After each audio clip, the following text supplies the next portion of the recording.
right here, though. I'd really like to find out who these people are. These could be important people from the battle. Okay. I'd like to find out more about the battle.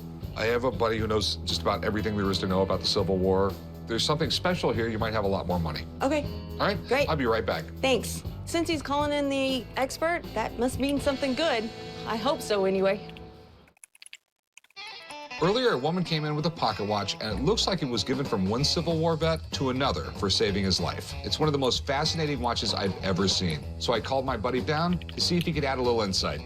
How you doing? Mark, how's it going? Doing all right. The guys normally call me down here when they've got an historical artifact. I have this watch here, and the engraving says that it's from the Battle of Cross Keys. The Battle of Cross Keys was an interesting one. This was early on in the Civil War. And this was Stonewall Jackson, one of the best-known generals on the southern side. And Cross Keys was one of the battles with Union forces. This was one of the battles with... Confederates had about 5,800 men in this battle. Confederates had about 5,800, over 11,000 men in this battle. And the Union lost. Were you able to find out anything about those names or anything like that? Well... There are a number of Robert M. Scotts out there. There are a number of Earl Butlers out there. They don't show up in the historic record individually that I could find. I mean, the watch is really cool. I mean, it seems like it's from the right time period and everything like that. Do you think it's legit? Okay, do you mind if I take a closer look at it? Please. Okay. Oh, yeah. The time period would be probably the late 1880s, so the name on it and the serial number both fit. That's all good. And if you were going to fake a piece like this, you would pick a battle that everybody's heard of. You know, it'd be, thanks for saving my life at Gettysburg or something. Yeah. And that the engraving is all hand done. In looking at it, I think that this is... This appears to be correct to me. I think it's a very nice memorial from the Civil War. You know, this is somebody in post-war years who said, I want to say thank you. Fox on the Run Hopefully that helps. said, Thanks, man. media share and Thank tips, you very much. https://streamlabs.com/foxontheRun/tip. 2,000. I mean, the two people on there are really not known. So, $700. But the battle's known. 1,800. If it didn't have that engraving on it, it's literally worth $400 or $500. So, $700. Restream bot $1,000. said, But the battle's known. Kick. Come on, you're gonna make it Fox on the way. Run, media about share 15? and tips, just don't know what I'm gonna get out of it. https://streamlabs.com/foxontheRun/tip. Shut up. 13 will work. Okay, $1,300. All right. I'll meet you right up front over there. All right, thanks. Bought it for $20, and I'm walking out with $1,300. I'm ecstatic. I couldn't be happier. Alright, it's done, it's done. What's left? I went to the eye doctor earlier, and it turns out my vision sucks, and I need glasses. I hate it when my dad's right. So what did the doctor say? You guys are right. I need glasses to see tiny, stupid, little invisible things on letter openers. Let's check him out. They didn't have them yet. They had to order them. What do you mean they didn't have him yet? You're a little nervous there? You're lying, Corey. He gave me a pair to borrow till I can get mine sent in. Let's just see the glasses.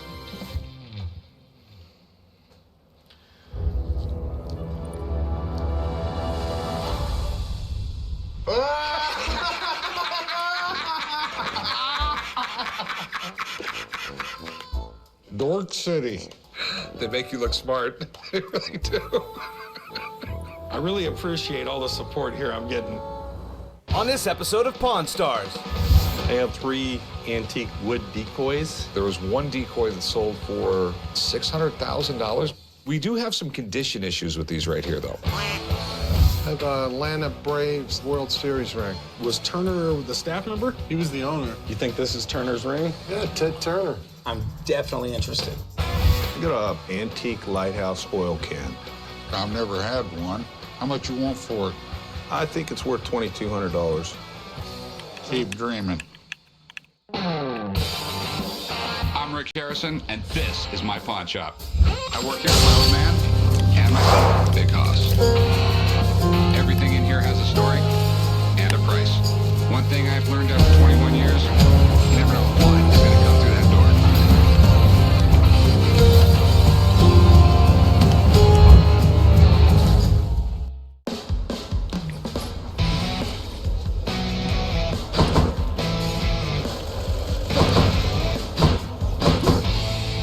What do you got? I have 3 antique wood decoys. Where did you get these? They were my grandpa's. Can you do a duck call? No, I can't. I came to the pawn shop today to sell my duck decoys. I'd like to sell the ducks today because they're just sitting on my shelf. I hope to get $450, and you know, the lease, maybe 100 each, 300 total. Some of these decoys can be really collectible and really valuable. You ever go duck hunting? Yeah. So what makes a decoy a good decoy? One that drew the ducks in where you could shoot them, son. All right, well, tell me about these things. They were produced by Ken Harris, you know, in the 50s. They're hand-carved and hand-painted. I really like it. I mean, it's a uniquely American art. Pilgrims and the original settlers to the United States learned this from American Indians. No one ever thought they were going to be collectible, and then suddenly, right around the late 60s, people decided that they were art. I know that a few years ago, there was one decoy that sold for $600,000 maybe. These decoys were designed by a guy named Ken Harris. He was an insurance salesman who quit the business back in the 1960s, so he could focus just on the decoys. His designs got really popular, and are still big with collectors today. I mean, there's definitely a market for them. We do have some condition issues with these right here, though. The older ones do generally have a little bit of damage to them. But this one's pretty bad. With the condition issue, though, I think it gives them character. I think it shows that they were used, they were hunted with. I love it when people tell me that the damage gives them character. Because like if you had a pristine 61 Corvette, could I hit it with a hammer and say, well, it gave it character? Right. These old duck decoys are really cool. But any collector who comes in and wants one is going to want them in the best shape possible. If they're old and beat up, it just makes them harder to sell. Now, what did you want to do with these? I want to sell them. All right, and how much did you want for them? 150 a duck. 450 total. Okay, I'll take these two. 450? No, for 150 apiece. So why not 450 for all 3 then? Because this one price. has been through the war. It's really scuffed up. 400 for all 3 of them. Stygius, reveal your secrets. I'll tell you what, 380. 390, it's a deal.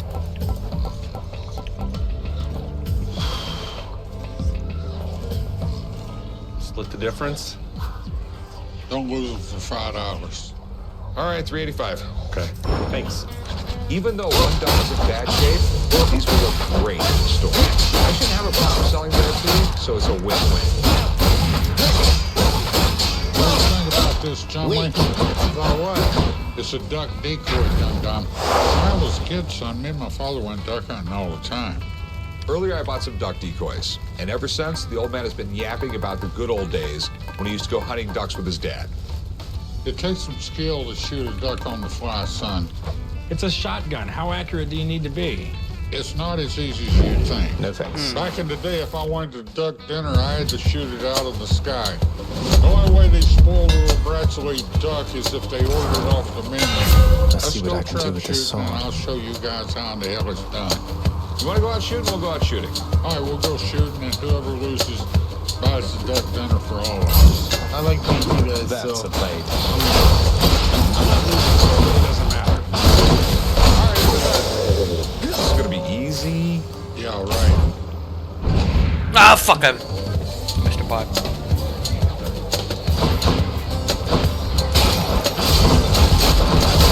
what we got here? Lineup Braves, 1995 World Series. Oh, that's a pretty cool year, man. Team in the 90s. I got there 7 times and then finally won World Series in 95.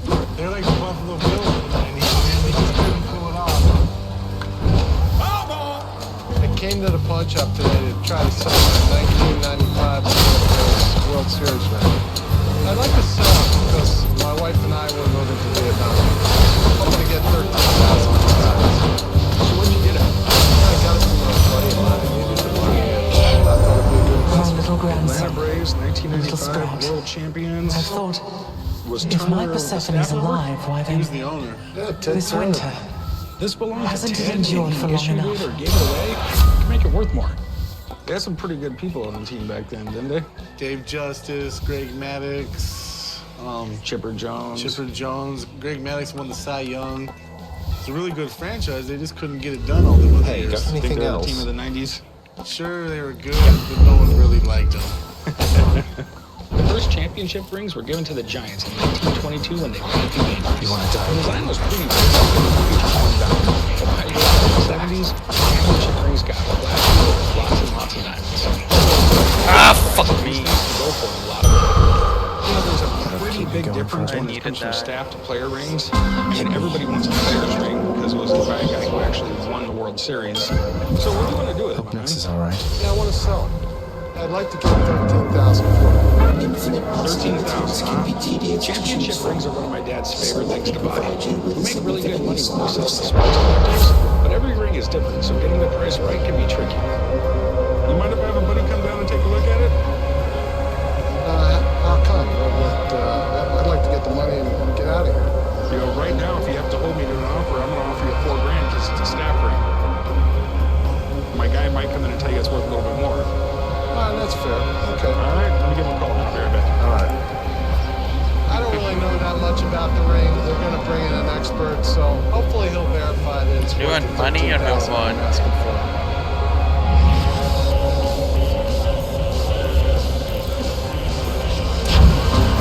Let's see how this goes. I got an antique lighthouse oil can. It was for the workers that worked in the lighthouse. This was issued to them. Filled the lamps. Oh, okay.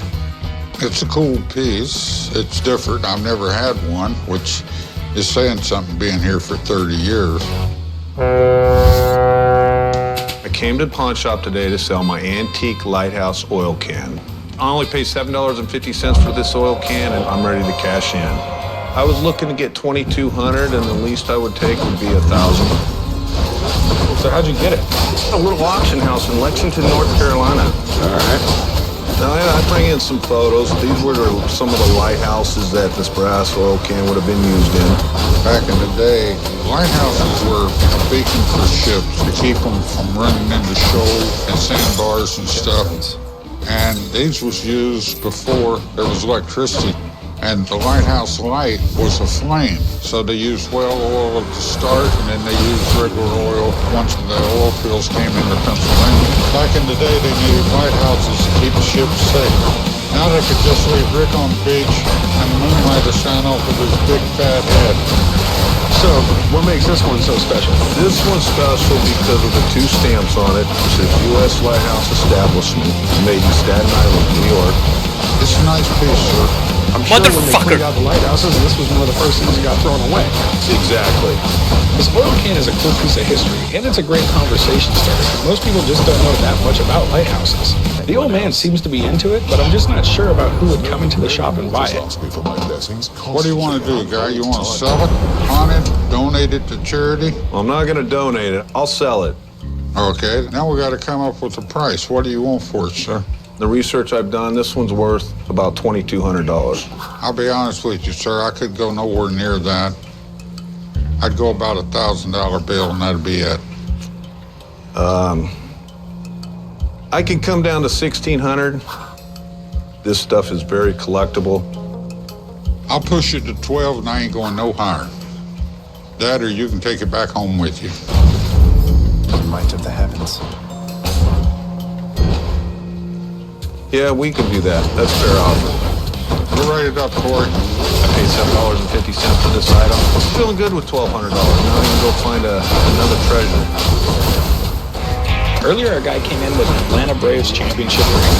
I'm not exactly sure how much it's worth, so I called my buddy Jeremy to come down to the shop and take a look. What's going on, guys? The guys call me down to the shop whenever they have some sports memorabilia that they need some more information about. 1995 Braves Motherfucker! The Braves are actually the oldest continuously playing team in American professional sports. Oh, wow. Over the years, though, they had a lot of ups and downs. Finally, in the early 90s, they found new life with a great lineup that propelled them into the 95 World Series. It was a great contest. On one hand, you got the Indians. In the National League, you had the Braves, who by far had the best record. Wasn't that like 21 games or something? Yeah, the Braves had about a 20-game lead in the National League. The Indians had maybe like 30-game lead in the American League. Braves finally won in Game 6, brought home their third title, and actually gave the city of Atlanta their first major sports championship, too. I've seen World Series rings sell for tens of thousands of dollars, so I'm really excited to see what this ring might bring. What concerns did you have with the ring? It's a staff ring. Okay. I know there's a huge difference in price between a staff ring and a player's ring. Right. I think it might be Ted Turner's ring, which is kind of crazy. I mean, what do you think it might be worth? Just take a look at the ring here. We have a large diamond set on top of a blue stone, and we're going to have 18 smaller diamonds surrounding it. The company Jostens, they made the rings for the 95 championship Braves.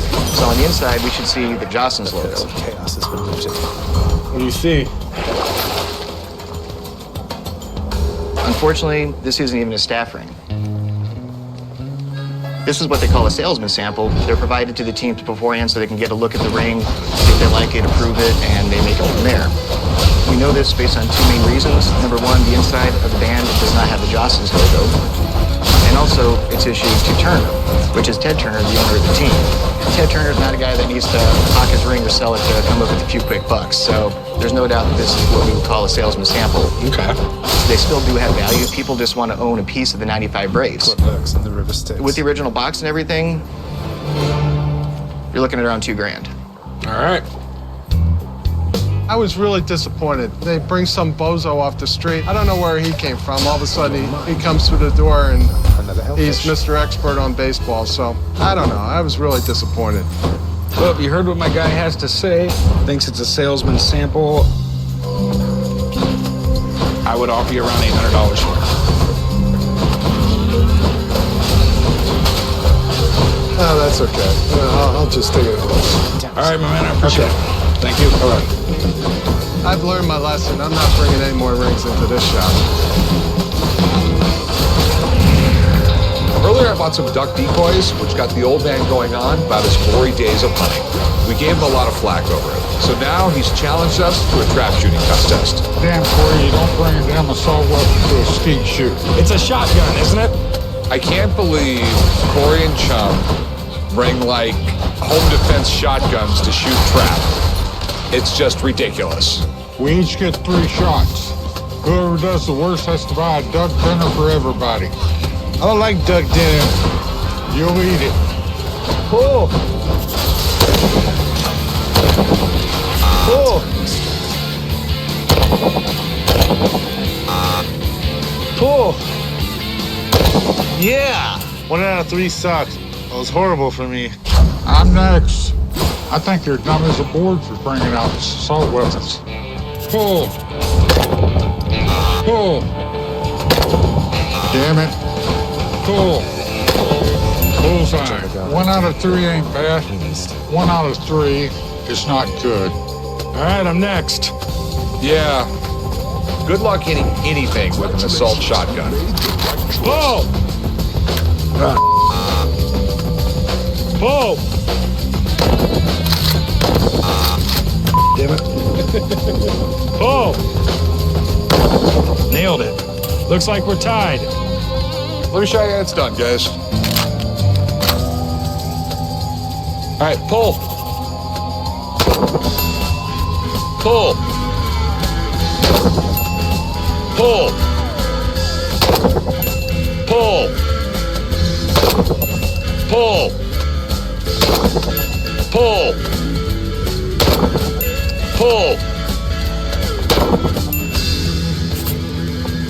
I got 3 out of 3, like I said I would. And just to show off a little bit, I got 7 out of 7.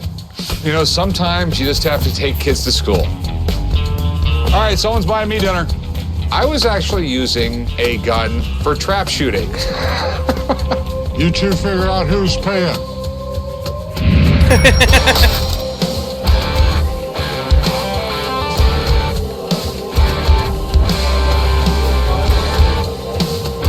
Hey, how's it going? Pretty good, how are you? So what do we have here? This is a Showbud pedal steel guitar. I mean, it's a cross between a 2-neck guitar and a piano. It's almost that bad. I came to the pawn shop today to try to sell my Showbud pedal steel guitar. I'd love to get $3,000. I don't play it, and I don't see myself learning to play it, so time to move it on. Where in the world did you get this? Well, my late husband acquired it from a music store in downtown Phoenix, and when he cleaned it up, he got pretty wood inlays and stuff. I do know that Showbud is one of the main makers of these guitars. The pedal steel is one of the hardest instruments in the world to play. I've always liked country music. You'll see a pedal steel or a lap steel on the stage with them at all times. Why do only old guys play it? Because it's almost a lost art, Corey. And a lot of the music today is stupid, so they don't use them.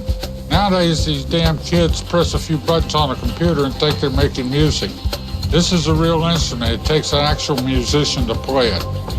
These are actually duplicate fretboards. Somebody had tried to clean the old ones and some sort of solvent took the paint with it. Okay, I love when people do that. My big concern is that these are not exactly popular instruments, so we might be sitting on it for a long time. But if this is the Gibson or Fender of pedal steels, it might have a historical value that makes it worth a lot of cash. What'd you want to do with it? Well, I'm hoping to sell it. Okay, any idea on what you want to get out of it?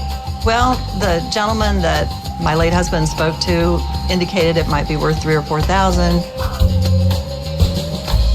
You know, I don't know anything about them. I got a buddy who owns a guitar shop here in town. He's really good at this stuff. Do you mind if I bring him down here? I'd really love to get someone's opinion. If this thing checks out, I'll definitely make an offer on it. You just don't see these that often. I mean, there's got to be some country musicians out there that are just dying to have it. Sorry, Demeter. Earlier, a woman brought in a whole pedal steel guitar. It's a really cool instrument. I just don't know that much about it. So we called in our friend Jesse to come down and take a look. Hey, Jeff. Hey, how you doing? Guys usually call me down anytime they get anything that they're not too sure about guitar-wise. Looks like a nice old Showbud. Showbud was the first company to really make a professional pedal steel guitar. Pedal steels are kind of a different animal altogether than a normal guitar. It's played with a tone bar, which is basically like a slide. You would run the slide down, and then you could use, the pedals and the knee lever on it. And you can set them to a set note, so you can bend the string to that note. Any old country ballad you hear, that really weeping guitar sound in the background, that's this. The Showbud and the pedal steel kind of all evolved from lap steels, which were used in Hawaiian music. Country guys started picking it up because of the nice sound that it makes. Jesse, can you play these things? Absolutely do not know how to play the pedal steel. But I mean, we can check it and make sure everything works on it. We'll give it a shot, man.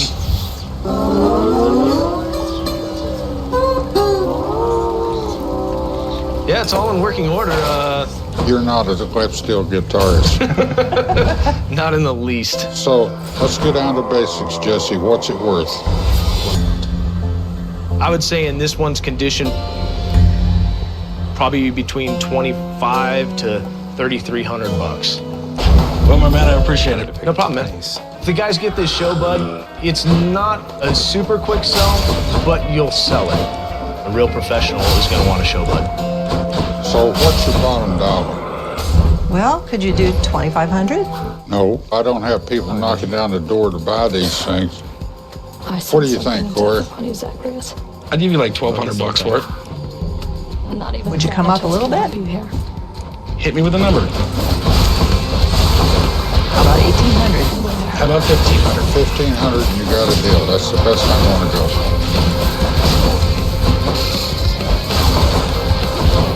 I think I'd like to see if I can find somebody that would be willing to pay a little bit more for it. All right. Thanks a lot. Let me help you carry this to your car. Okay.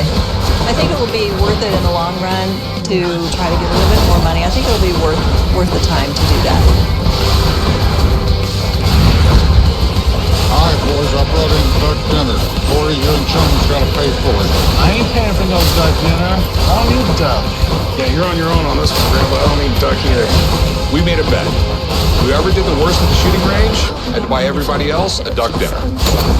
I won, and these guys had a three-way tie for last place. So all I know, I'm not paying. Dad, this is chicken wings. Ain't no difference, it's the same thing. Yeah, there is a difference.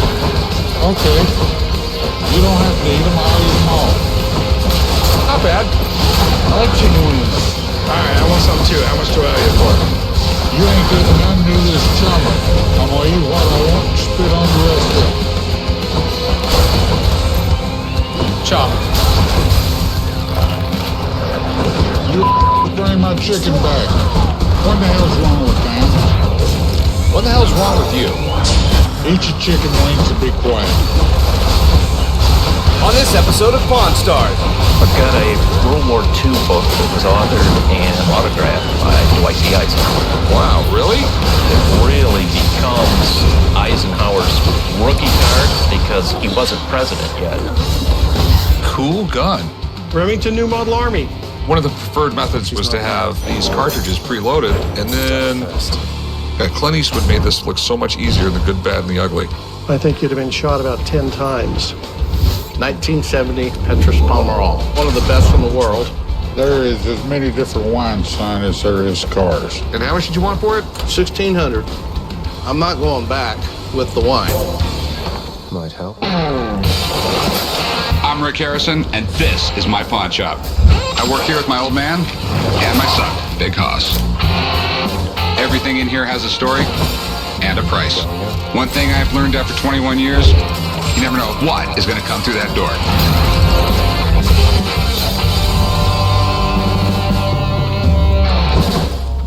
This heat.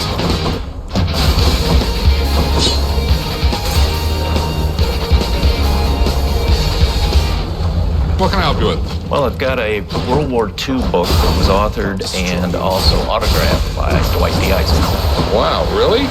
He was in charge of the biggest military operation in the history of the world ever, which is pretty amazing to me. I'm assuming it's not a comedy? So far, I've gotten through part of it, no comedy. I came to the pawn shop today to try and sell my Dwight D. Eisenhower book, autographed by Eisenhower. I purchased the book at an estate sale. I would like to sell the book because I've got my eye on a Richard Nixon and Gerald Ford autograph. Crusade in Europe. I like the title. Did you know much about it? It follows him through his campaign in Europe from start to finish, and it's his exploits of what happened during the war. Here's a note from President Roosevelt appointing Ike to command of Operation Overlord, storming the beaches at Normandy. Okay. Eisenhower, I think, is my dad's favorite president because, as far as my dad is concerned, basically, if you were a lifer in the military, you're all right. And if you didn't spend your entire life in the military, you're not. During World War II, Eisenhower was basically in charge of all the fighting in Europe. He was the guy in charge of planning the Normandy invasion. Hearing about D-Day from him would be completely different than reading it from a textbook. So it's signed by him? Yes. He did. To, I guess that's Pamela Bird. Best wishes, Dwight D. Eisenhower. That really becomes Eisenhower's rookie card because at the time he signed this, he wasn't president yet. He was president of Columbia University, so it's before he became president of the United States. Yeah. That's good. All right, so how much were you looking to get out of it? I'm looking for 1,000. Maybe. Let me call up a friend. She's an expert in rare books. She'll probably know the signature, and if this is a first edition and all that fun stuff. So let me get her down here. If everything's legit, we'll talk money. All right, thanks. I feel fairly confident about it. I certainly hope that there is a big payday at the end of this, that we can come to an agreement and I can sell them.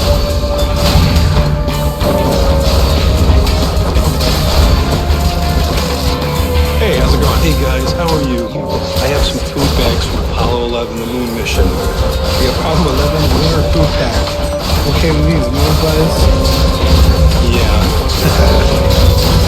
I decided to come to the pawn shop to sell my Apollo 11 food bags. My son's going to be going to med school next year. Maybe I'll be able to pay for a textbook. Where'd you get these? Well, back in 1969, these were sent to my father as a little gift from a company called Continental Can. And they made these, the Apollo 11 moon mission. Apollo 11's probably the most famous thing NASA has ever done. I mean, this was when we landed on the moon. This kind of enabled them to eat hot food. I mean, right here we have turkey and gravy. Apollo 11 landed the first humans on the moon and accomplished JFK's goal of getting to the moon before the Soviet Union.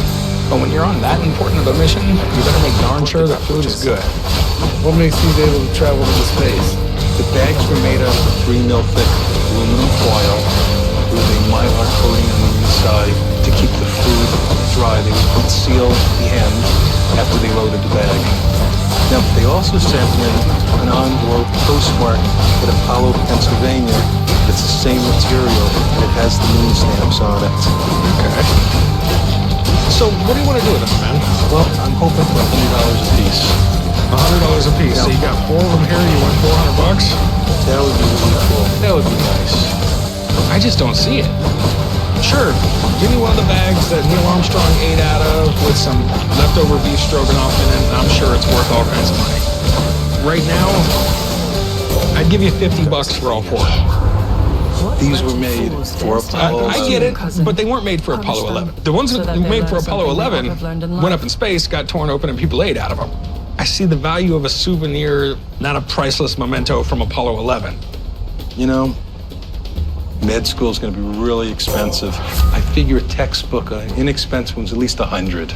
Let's do $100. All right, man, I'll do $100. Got it, bro. Once I get these bags framed up and looking nice, I should be able to make a decent buck. So long as Chum doesn't shove some chicken wings in there or something.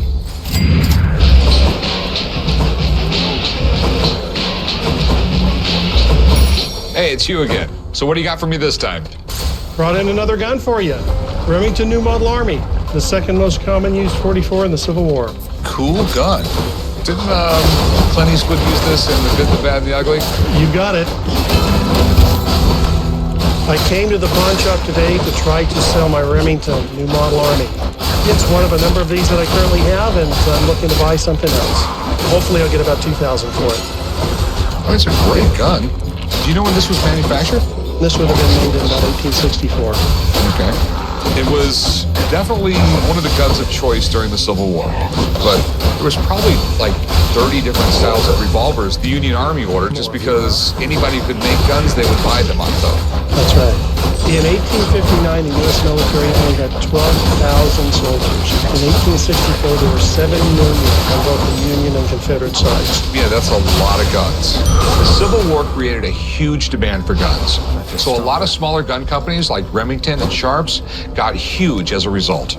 And this is a really good one. The outside shows a little wear, but if you look in the bore's like a mirror.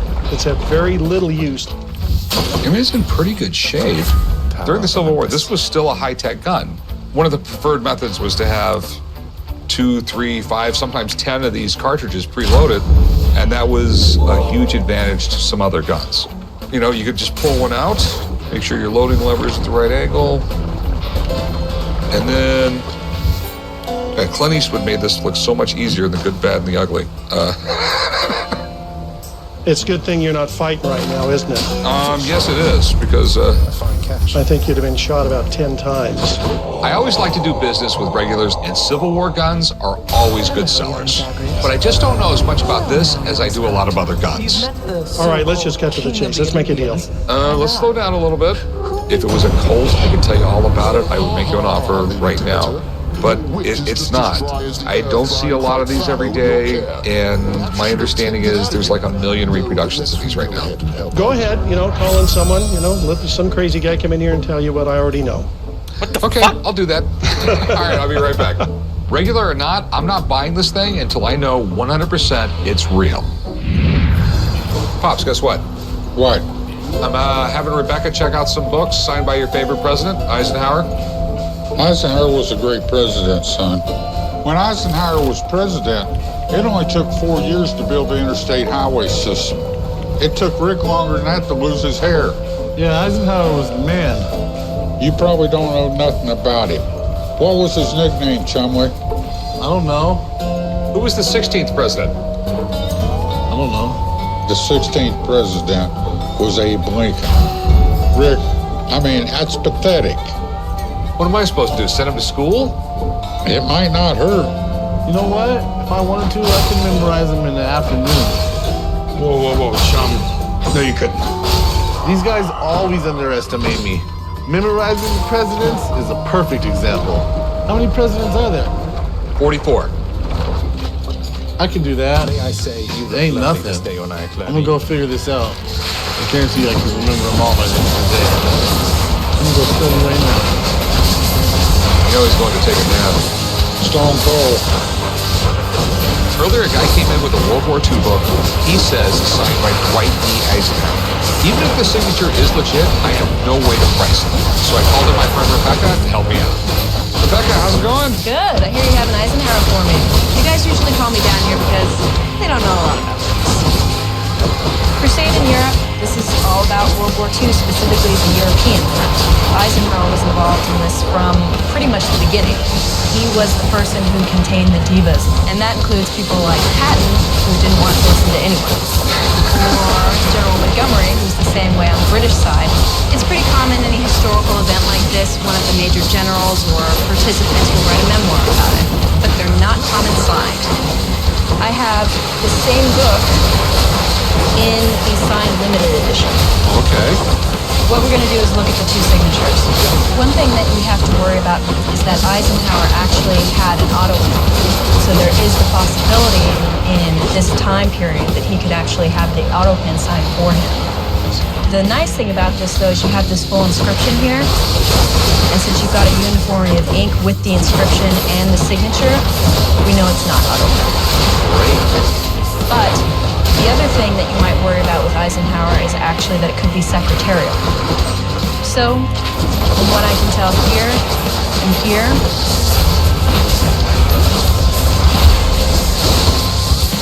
it's real. Sweet. Oh, that's great. Awesome.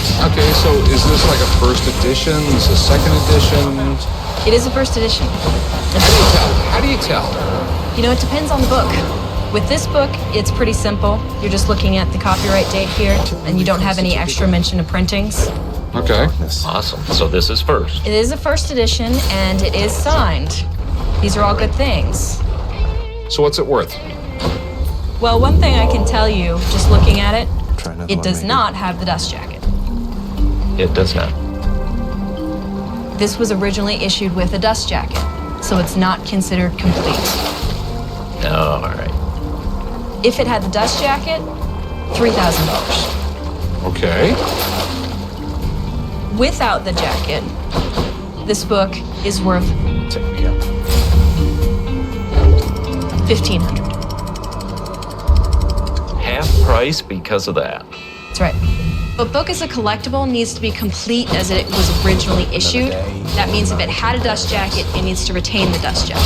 If it was an original binding, it should stay in that binding. You're losing a huge part of its value. How much you want for it now?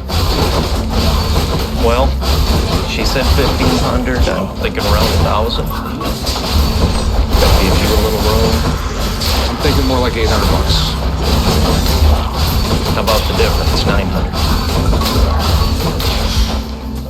Does have Eisenhower's signature. We know that. I know. We're still talking about a lot of money for a book. But it's an Eisenhower book. $850. No, I've got to stay with 9. It's really unique. You know what? I'll go the 9. I'll go the 9. All right, we got a deal. All right. Thanks. I'll beat you right up front. This was a total no-brainer. A book written and signed by a 5-star general who later became president. I just hit the jackpot. Earlier, one of my regulars came in with what he says is a Civil War Remington. I don't know as much about these as I do old Colt revolvers, so I asked my buddy Craig in to help me out. Craig, Nick, No. how's it going? Good. That's the gun. The guys call me down here when they need to know the actual market value of the gun, not what it's listed for, but what it sells for. Remington New Model Army. This is a great gun for a number of reasons. Number one, the government liked it because it was cheaper. I think the cost was $15 a gun. The Colt was $25. Okay. I know they make a lot of reproductions of them. Yeah, they actually make more reproductions of this gun than they made originally. Okay. Still in production today, and there are a lot of reproductions out there. A lot of times when I get called to look at a Remington, I show up and it's an Italian reproduction. Very good gun, no historic value. You want to look at the patina? You know, this gun has not been, in my opinion, refinished, and it's in great shape. If you look at the top, you see the Remington nomenclature here. There are 3 lines here. They made them in a 2-line and a 3-line version. The 3-line version is later, so I would expect this gun to have a later serial number. If it doesn't, then that suggests a problem. So let's take a quick peek. 32952. This is a 90,000 series gun. So in my opinion, this gun is authentic in every way. Okay, cool. Kind of what I expected. All right. Now the big argument, because this guy never agrees with me. How does a gun in that shape going for? There are a couple of drawbacks to this gun not being full mint or anywhere near it. Grips are a little loose. I would say as it sits for what it is, the price would be retail about $2,000. Okay. Thanks, man. Rick. You're the best. Now that we know this thing is genuine, I would love to have it for the shop. And these Remingtons don't come around nearly as often as Colts do. But it all comes down to the price.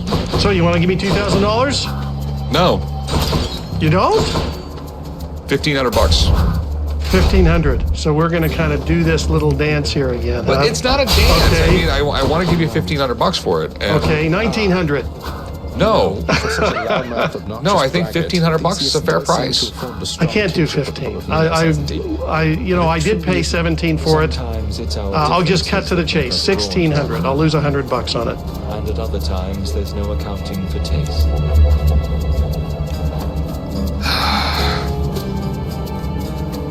Just the fact that you're a really good customer and keep on bringing me guns, yeah. All right. Okay. Appreciate it. We wound up settling on 1,600. That's a little less than I hope to get for it. That's a very nice gun. Right. I got enough of it that worked. James Garfield, Chester Arthur, Grover Cleveland, Benjamin Harrison, Grover Cleveland again, William McKinley,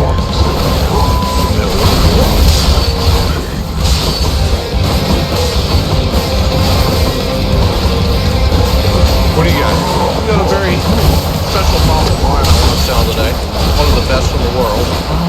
1970 Petrus Pomerol. Looks fancy. And women say it's a real turn on. From what I read. Okay.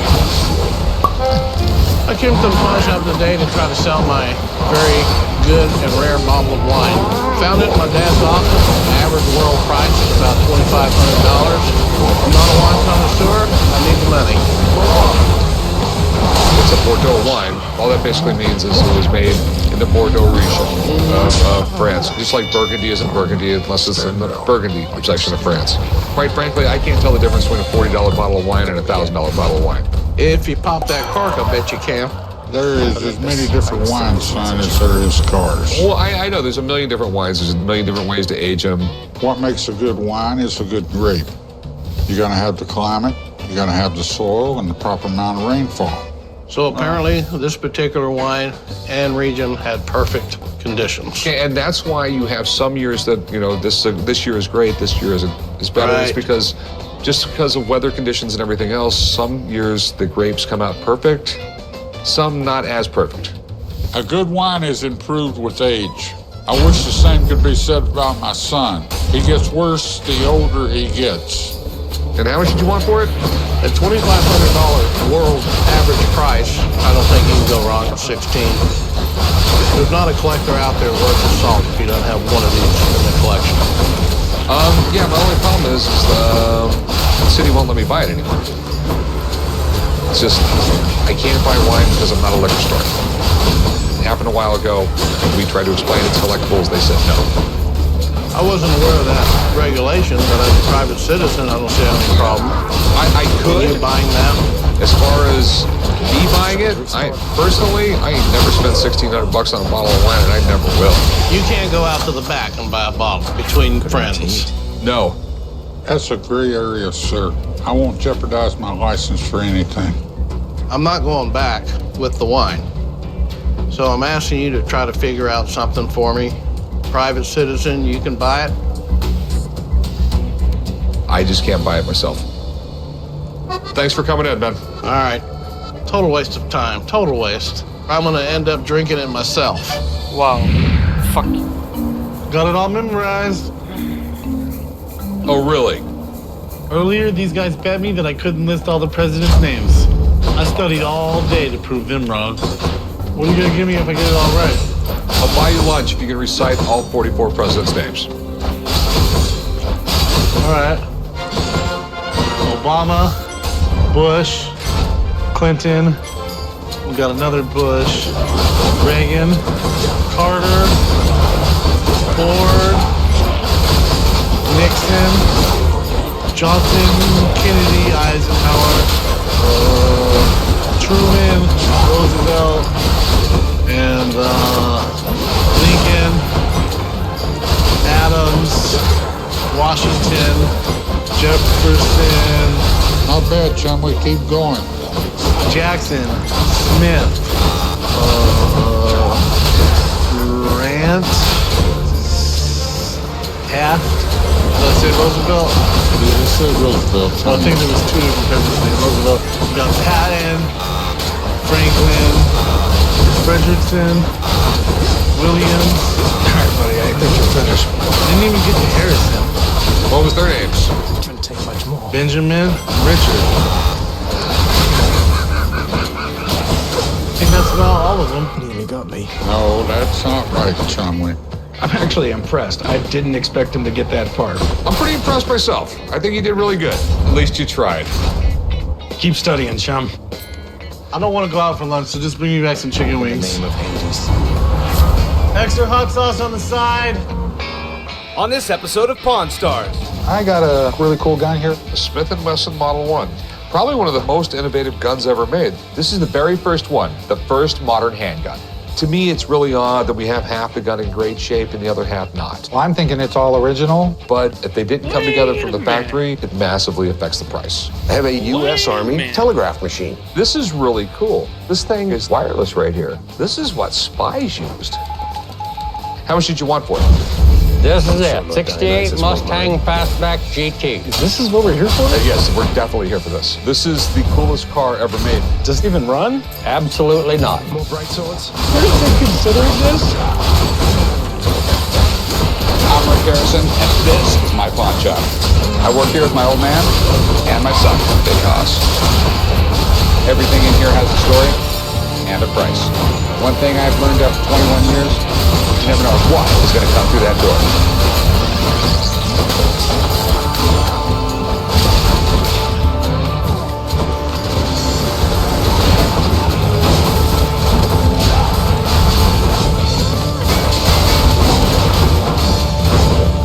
How can I help you? I have a U.S. Army Signal Corps telegraph machine. Okay. It was my grandfather. Actually used in France, 1917. So what do you think of this, Dad? Stop. Pretty cool, huh? Stop. Stop acting like an idiot, Rick. No, you're supposed to end the sentence with stop. Okay. Whatever. I came to the pawn shop today to sell the old telegraph set that I have. My grandfather had it, and it was just sitting in a closet, and I thought it was time to get rid of it. The least I probably would take for it would be maybe $150. This is pretty cool. This is 1917? 1917, 1918. We served in World War I. This is not World War I. This is World War II. Little too complicated for World War I electronics over the much. That's interesting. My grandfather lied to all of us then. Okay. This plugged in right here. Okay. Piece. I have a slightly larger head than most people. Yeah, I don't know if you have a huge head. Yeah, this is... It ain't gonna fit. Yeah, perfect. See, there we go. Right there. And you just tap out your message. The telegraph was the cell phone of its day. It revolutionized the way people communicate. In warfare, it helped direct artillery and early warning of enemy movement. Getting that info in seconds instead of hours made a world of difference. This is really good. I think that's to locate various frequencies. God, I'm just wondering, is this thing wireless right here? I'm thinking this might be an actually wireless radio telegraph set. This is radio right here. This is what spies used. I mean, this is really cool. Literally, you smuggled this into Paris, 1942. This is what the French resistance would have used. Normally, a telegraph ran through wires connected with poles. This one was wireless. It was on the cutting edge of 1940s technology. The question is, does that kind of history translate into value? How much were you looking to get out? 200. I'd give you $75 for it. Someone will want it. You gotta find that bird you shot. How about 150? You have to understand, sir, the military made a lot of deals. 125, you got a deal. I'll tell you what, I'll meet you in the middle, $110. I think that's fair. I'll take the 110. Okay. All right. I'll meet you right up there and I'll write you up. When he mentioned that it may have been used as a spy device, that was pretty interesting. I think it's fair on both sides. You get something that's really unusual, and I got $110 in my pocket.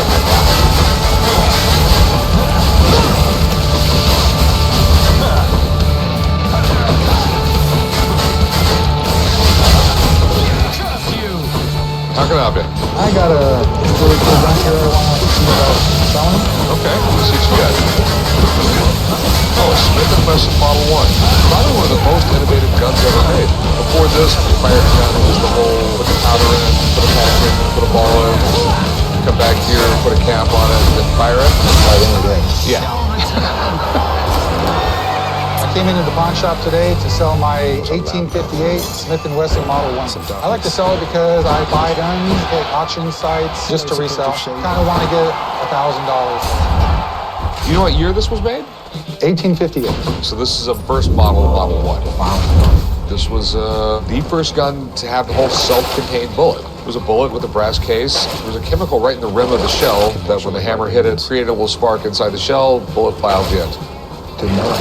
This is the gun that put Smith & Wesson on the map and basically revolutionized handguns. It was pocket-sized, you could shoot very quickly, and the self-contained bullet meant you could load it really fast. The coolest thing about this gun is, this is the kind of gun that was used to assassinate Wild Bill Hickok. You know the famous Old West gunfighter? Wild Bill was in Deadwood, South Dakota. He went in the saloon to play poker, and he sat with his back to the door, and some guy walked up with one of these and put it right to the back of his head and killed him. Wild Bill fell down, his hand contained aces and eights. That's why they call when you get a pair of eights and a pair of aces, the dead man's hand.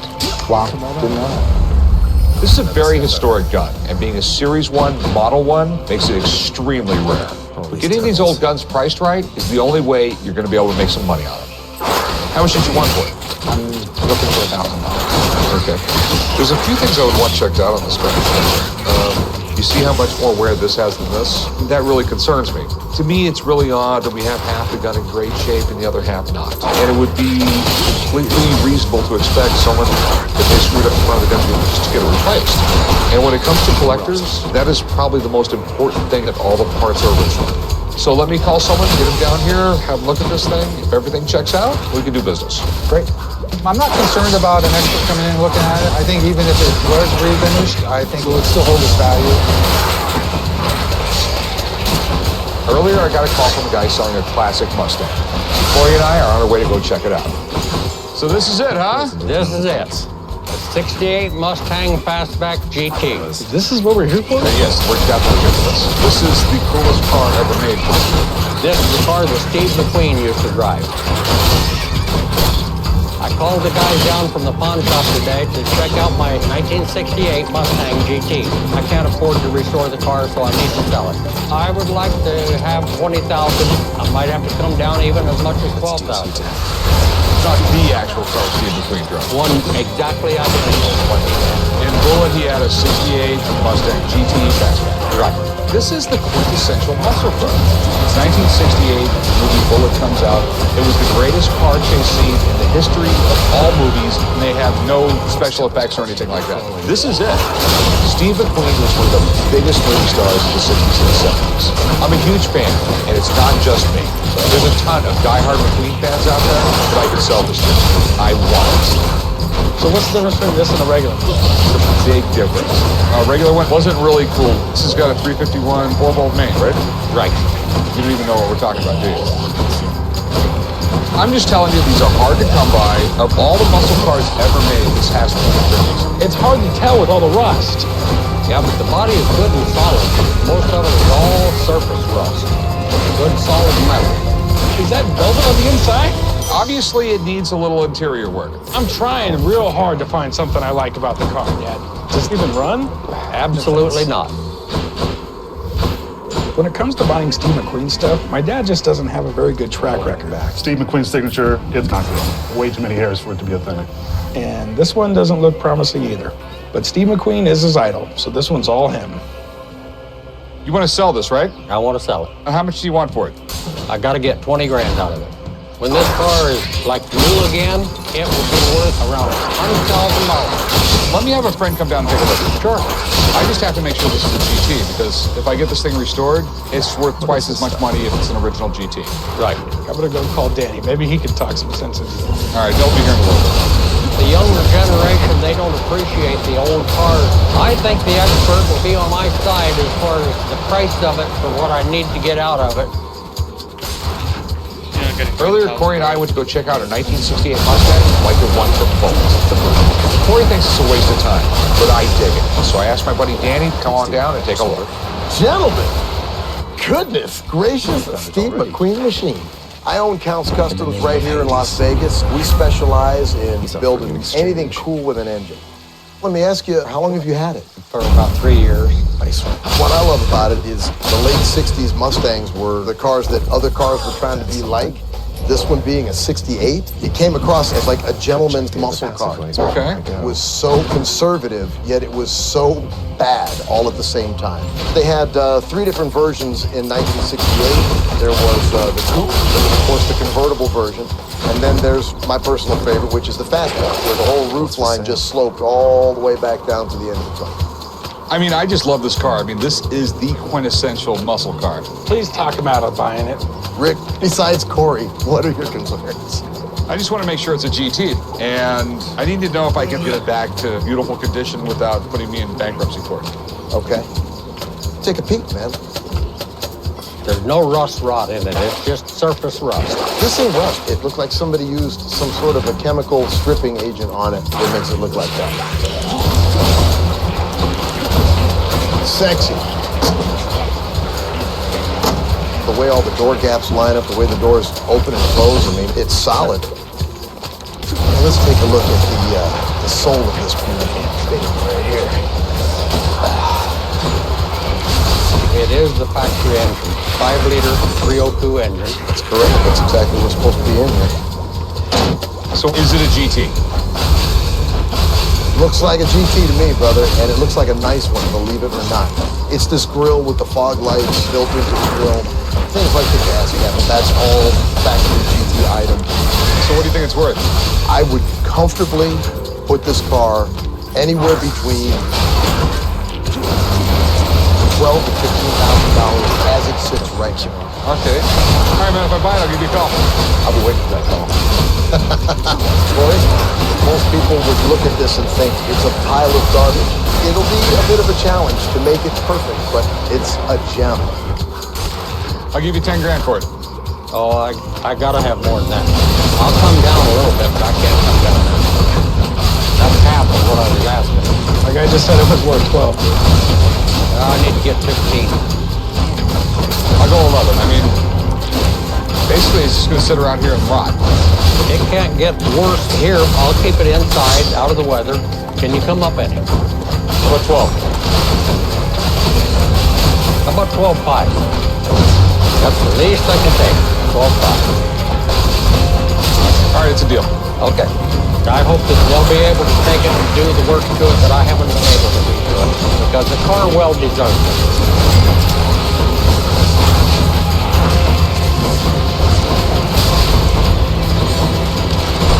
What do we got? I own a cigar ad that was in a pharmacy window in Reading, Pennsylvania.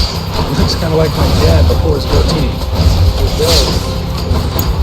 I came to the pawn shop today to sell the first Phillips cigar ad. I want to sell it because we downsized and I really don't have room. I wouldn't take less than $5,000. So what do you know about it? It's from the turn of the century. It's the first one that was ever put in pharmacy. Yeah, it's definitely old. Picture 100 years ago, this would be a drugstore window. They put them in bars, anywhere that they sold this particular cigar. Yes. Does it say Phillips anywhere on it, or? No, it doesn't. It doesn't surprise me that it doesn't say Phillips anywhere on it. The cigar company has been known to do it. There's been tobacco advertising since at least the 1700s. And in the 1950s and 60s, cigarette companies even sponsored a lot of TV shows. But after the Surgeon General linked smoking to cancer, tobacco advertising has been highly regulated since. You hungry, Silver? Look at it, the wood's already starting to crack a little bit. I mean, if you look at the nails back here, it wasn't built that well to begin with. I mean, it was built as a quick little ad. Old cigar tobacco ads have a really cool artsy look. You can definitely make a profit on it, so I'd definitely like to have it. So, what do you want to do with it? I'd like to sell it. Okay, well, give me an idea of what you want. I would like $5,000 for this picture. I would like a lot of things. Would you take 1,000 for it? No, it's close to 100 years old. I'll go up to 1,200 if it helps you. You should be a comedian with that kind of an offer. What's the least amount of $5,000. That's okay. That $1,000 offer was an insult. I definitely think you should do some more research because that's what it's worth more.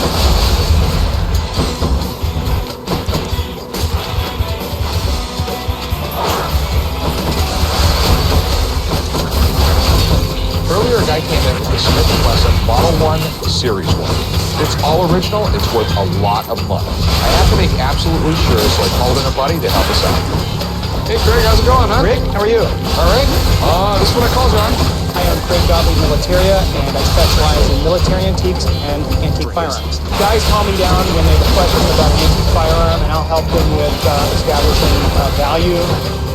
Smith & Wesson Model 1, the Revenge of the Colt. Rolling light patent holder for this cylinder was to work at the Colt. The Colt didn't like it, and so he went over to Smith & Wesson, and they started to use this. So basically what got Smith & Wesson started. Smith & Wesson Model 1 is the first revolver that was loaded from the back of the cylinder rather than the front, which was safer and very easy to reload. What do you want to know, Rick? The barrel right here, the chrome plating is wearing completely different than the rest of the gun. You see how badly corroded it is here and not nearly as bad over here. I don't know if the front barrel's been replaced. Okay, basically I can measure the barrel because it's got a specific length. Okay. From the cylinder, we should get 3 3/16 inches. We have 1, 2, 3, exactly 3 3/16. That's good news. And then what we have, you can see pitting where the original metal has been exposed. So I'm going to go ahead and say for certain that the forward portion has been refinished. Okay. But the biggest thing is whether the grips are real. The ivory grips really do make or break this deal, but they have to be the original factory grips. They have to match the gun by the serial number. They would have done this in pencil, so we're looking at pencil here. That's a 47. And this is going to be, it looks like a 41, but I'm going to go ahead and say it's a 47. Okay. Because the ivory is certainly aged correctly. These are definitely the original grips to this gun. Great, great. So the big question, what's all this worth? I would say that this gun is probably worth, as it sits, I'd say $1,000 to $1,500 is what this gun would bring. Not as much as I was expecting, but... All right, thanks, man. Rick, You're the best. always a pleasure. Take care. What do you want for it? 900. No. Someone refinished the front of his gun, which is like a serious uber no-no. How about $600? 7. 7 off 200. No. 650. Guns that have been messed with are a much harder sell than guns just in bad shape. All right, I'll do 650. Okay. All right, meet you up front. We'll write this thing up. I wasn't able to get $1,000 I was looking for, but I'm still very happy with the deal if I only paid $250 for it. What do you even care? Always such accusations from you. Always. How can I help you? I have a picture of my sister while hiking, and I was hoping to sell it today. Okay. Look at it. And it's signed. It is signed. I found it in an attic in my great aunt. She said she go up there, take a look, and there's this big box of pictures with all these movie stars. I fucking hate these guys. Glasses in there. How did glasses sign a picture? How precious.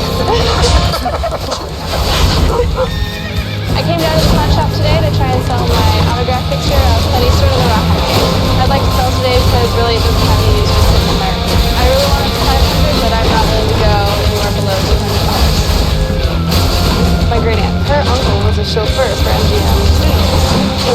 There's pictures of him taking stars around the set, doing stuff like that. And his nickname was Pickles, and I don't know how he got that nickname. And apparently his wife was Mrs. Pickles. Right. Okay. And Love from the Rawhide Gang, and we have some people I have no idea who they are, and send it to you. Who's Rawhide?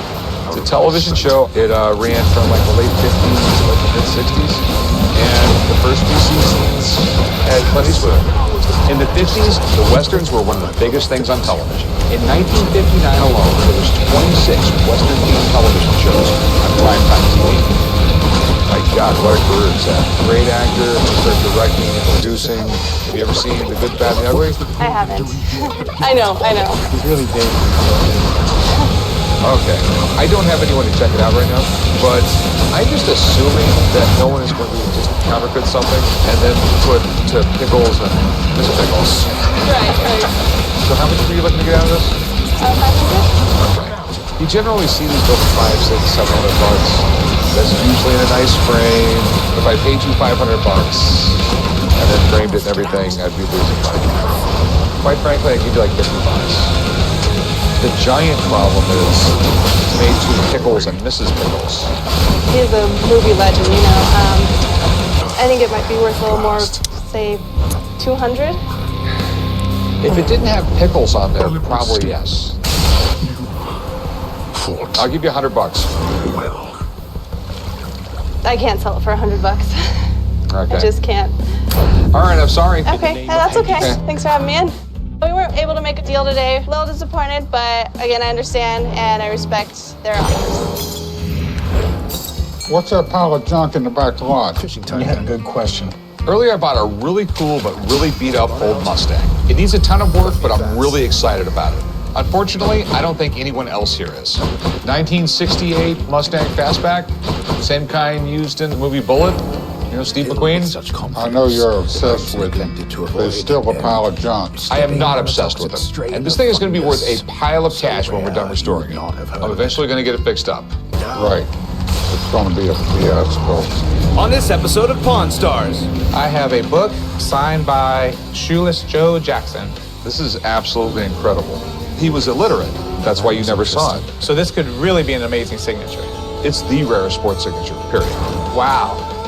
This is my MTV2 music video one. Every famous musician has one. Any idea what you're looking to get? Around 4,000. Savage Navy. Of all the guns of the Civil War, this has probably got to be one of the goofiest designs. That's why I love it. No, that's not an ugly gun, Rick. It's pretty to me. This is because it has something to do with the damn Navy. That'll work. I'm Rick Harrison, and this is my pawn shop. I work here with my old man and my son, Big Hoss. Everything in here has a story and a price. One thing I've learned after 21 years, you never know what is going to come through that door. Telling just how many. What is yours to do with this? No, I mean, yes, please share it with Father if he would be willing. I imagine what few pleasant. Nonsense. There's also Cerberus. Hey, how's it going? What we got here? I have a book signed by Shoeless Joe Father Jackson. has a lot of work to do, but I'm absolute. Everything is somehow reassuring. Oh, it's actually signed by him. Seems Achilles had a complicated This is arrangement absolutely with your father. incredible. When you talked about old baseball players, you would have talked about Lou Gehrig, He more than deserved it. Joe Jackson, and Babe Ruth. You know how rare it is to find his signature? No, not at all. Than his fair share of It's work. the rarest sports signature, period. Wow. I came to the pawn shop today to sell my book signed by Shoeless Joe Jackson. I found the book in a foreclosed home and a stack of other books. What I know about Shoeless Joe Jackson is that he fixed a World Series and he played a baseball game without shoes. Say it ain't so, Joe. It seems to be a collaboration of sports stories. The first one is about Shoeless Joe, but it seems to be about the darker side of sports. Yeah, the story is that him and 7 other guys on the 1919 Chicago White Sox took money to fix the World Series. They were all acquitted in a court of law.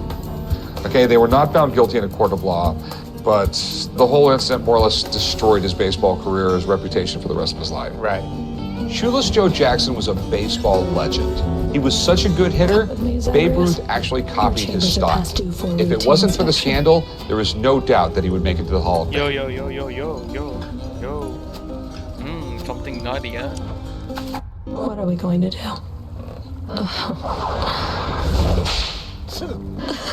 Wow. Well, seems everything's in order. Carry on.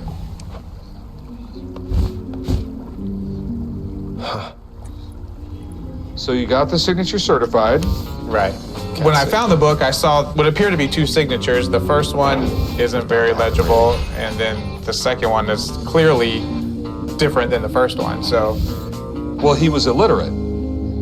He could not read, and his wife signed everything for him. All the signed copies of this book, most of them, everyone you see will have this in it. Shoeless Joe Jackson, signed by his wife.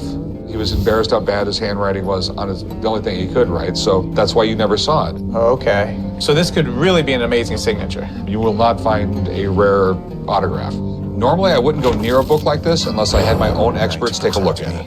But Joe Jackson's signature is so rare and so expensive, I just have to take the gamble before this guy walks out the door with it. So we have a certificate of authenticity, we have the book. So how much did you want to get out of it? Well, I did a quick search on his signature and found that there's not many of them.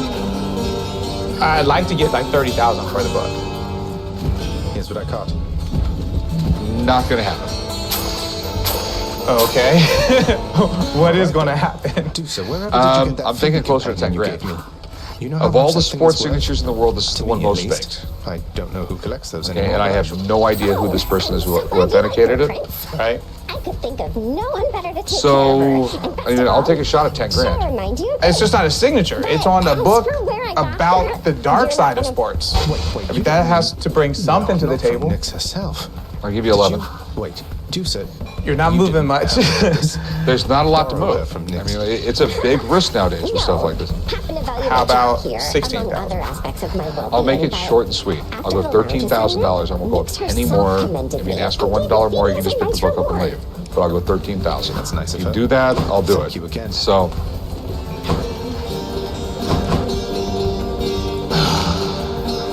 Well, okay, let's do it. all right, deal, man. Great. Okay, I'll meet you right up front. We'll do some paperwork. Okay. 13 grand is a lot of money, but a once-in-a-lifetime piece like this, I think it's definitely worth the gamble. Hey guys, check out this book. I got a book signed by Shoeless Joe Jackson. I thought he couldn't even write. He barely knew how to write his name.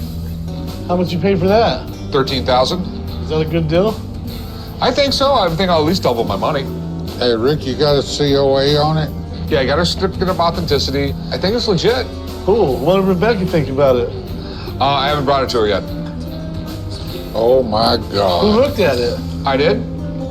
That's just a lot of money not to bring somebody in on that. You're no book expert. I know enough. Yeah, you know enough to get your ass in hot water. We have rules about buying the expensive stuff without getting it checked out first. For some reason, Rick thinks his fat head is above the rules. This is a business with risk and reward. And I'm like 90% sure it's real. I'm worried about the damn 10%, Rick. Why don't you take the book and go up to Rebecca's and let's find out about this now.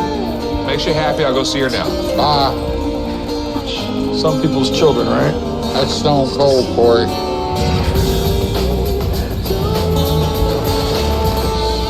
Hey, how's it going? How's it going? This is my MTV2 music video one. Every famous musician or artist has one. Yeah, it's the one award that anybody who's kind of popular can get. Exactly. Unless you sing country. I'm here at the pawn shop today to sell my MTV2 Moon Mantle. Got it in a storage locker in Los Angeles. They only gave them out for a limited time, and for that reason, I believe it's very rare. You have any idea who won it? Now, I was hoping that some super rock star had left it in their unit, but unfortunately, I couldn't identify whose it was. I do know one thing, the Moon Man itself's in mint condition. It is pretty cool. I mean, it's amazing how much MTV has changed over the years. At one point, it was nothing but music videos, and then a couple shows in between music videos to all reality shows and all scripted shows. Does MTV even play videos anymore? No, that's pretty much what MTV2 is for. They only gave these out for like 5 years, so there wasn't a lot of them made. Basically, its purpose was to recognize the coolest videos on MTV2. So an award collector might be into it, but I'm just not sure they would cough up the big bucks. Any idea what you're looking to get? I've seen them sell around $3,000 to $4,000. Honestly, I think I'm giving you a great deal by just looking for $2,000. The major problem you have going with this is that right there is blank. Okay. If that had a known artist on it, the thing could be worth a lot of money. But I'll give you $200 for it. $200? Come on, you can do better than that. 99% of its value is gonna be in who won it. You know what I see when I see this? I see an extra one they had lying around in case they needed it. The minimum I'll take is $1,700. Wouldn't this be cool to bring to a party and take pictures with it? Is it $200 cool to have? Absolutely. Well, I mean, I had a little room, but to be honest with you, I don't think we're even in the same ballpark. Yeah, no pun intended, but you're kind of shooting for the moon. Have a good day, man. Okay, man. For $200, I can go on the street here and sell it to someone for more than that. Earlier, I bought a book signed by baseball legend Shoeless Joe Jackson. Everyone jumped down my throat for not having it checked out before I dropped $13,000 on it. So I'm having my friend Rebecca take a look at it. Hey, Rebecca, how's it going? Hey, how are you? Pretty good. I bought a really cool book. Okay, what is it? Say It Ain't So Joe, signed by Shoeless Joe Jackson. You know how rare that is. Yeah. Rick popped in. I wasn't too surprised. He comes to me every now and then, but I was surprised by what he brought me. It also comes with the certificate of authenticity, but I don't know this person at all. Yeah, certificate of authenticity is only good as the person who writes them, right? Yes. There are less than a dozen signatures of Shoeless Joe that everyone can agree upon, so if this is another one, this is a really big deal. So you wanted to know about the book, right? Yeah. So it's an anthology, and it covers different essays about the darker side of sports. There are essays in here from people like Ernest Hemingway, P.G. Wodehouse, so some great names. Okay. But they're all reprints too. So the Hemingway originally appeared in his Death in the Afternoon, and so it's a reprint from that. So as far as the book goes, you're not looking at a whole lot of value in the book, even as a first edition. All right. It's worth only about $50. But the signature, that changes things. This signature is real. This is by far one of the craziest things you brought to me. All right, well, I paid $13,000 for it. Oh. Well, you either got a steal or you got screwed. You're looking at up to $100,000. Oh. Okay. So what I have here is one of the only Joe Jackson signatures that all the authenticators can agree upon. So you can see how shaky it is. With someone who's not practiced at writing, they're not going to have the same muscles to be precise in their hand. So look at the J here. You see how it's got a curl, and you see how it's kind of moving a little bit. This one almost looks a little smoother on top, especially. Look at the A. This A here he was struggling with. This one looks like a pretty normal A that someone would just do. And then the K here goes straight into an O, whereas this, the K, he tries to do the loop, right? Mm-hmm.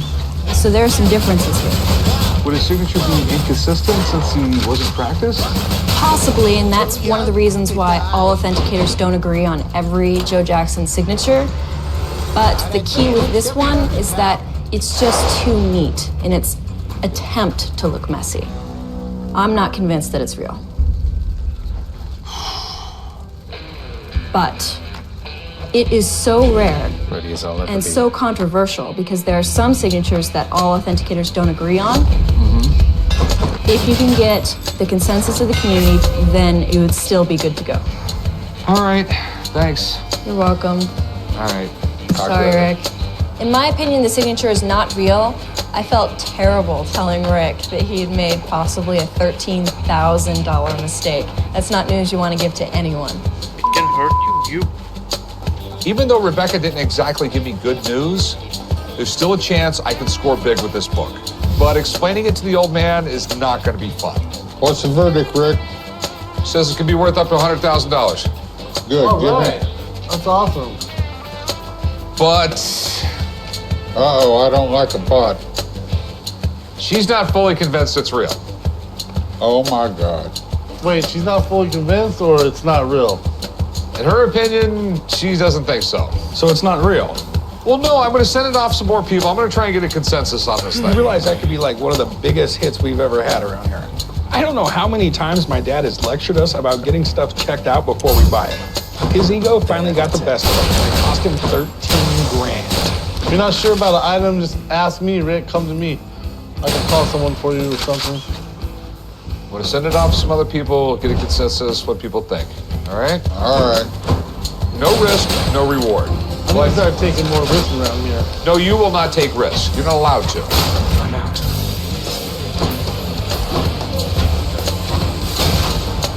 Oh, Hey, you're back. back. Let me guess, you have a gun you want to sell. You're right. Rob's a gun guy. Comes in the shop a lot, and he always has some sort of interesting firearm to sell. All right, what do we got this time? What I've got is a Savage Navy, 36 caliber. Okay. Savage Navy. That is one ugly gun. No, that's not an ugly gun, Rick. That's a Navy gun. And it's pretty to me. This is because it has something to do with the damn Navy. That'll work. I came to the pawn shop today to try to sell my Savage Navy revolver from the Civil War. It's extremely unusual design. I keep coming back here because, hey, keep buying my guns. What am I to do? Yeah, this is really cool. I've never actually seen one of these things in person. I've never even had one in the store. They started making these like 1862, 1861, somewhere Yes, around there. they're making right at the height of the war. As long as they can make it different, they can make it and sell it, and the government would buy it, because the government would buy any gun at this point. Well, like any entrepreneur, if there's money to be made, they found a way to make it. Yeah. That's the gun that resulted. So basically, cock it with your middle finger, and then fire it with your index finger. The thought was that was a good mechanism because you could fire them a little quicker. I really don't see the advantage. More of a pain in the ass than it's worth. I mean, it's heavy, it's awkward feeling, it just wants to tilt down. One of the goofiest designs. That's why I love it. These two fools don't know what they're talking about. Anything to do with the U.S. Navy is high class. So I'm assuming you want to sell this like the rest of them? That's what I'm looking to do, that's right. I don't know how important this screw is right here. There's just too many questions I have about this thing. Let me call someone in, let them look at it, and get an idea what I can pay for it. Okay? That's all right, you bet. All right, I'll be right back. You bet. I can understand him bringing in an expert. He doesn't know how much I know and how much of mine is just smoke, so he needs to bring someone in to make sure he knows what he's getting.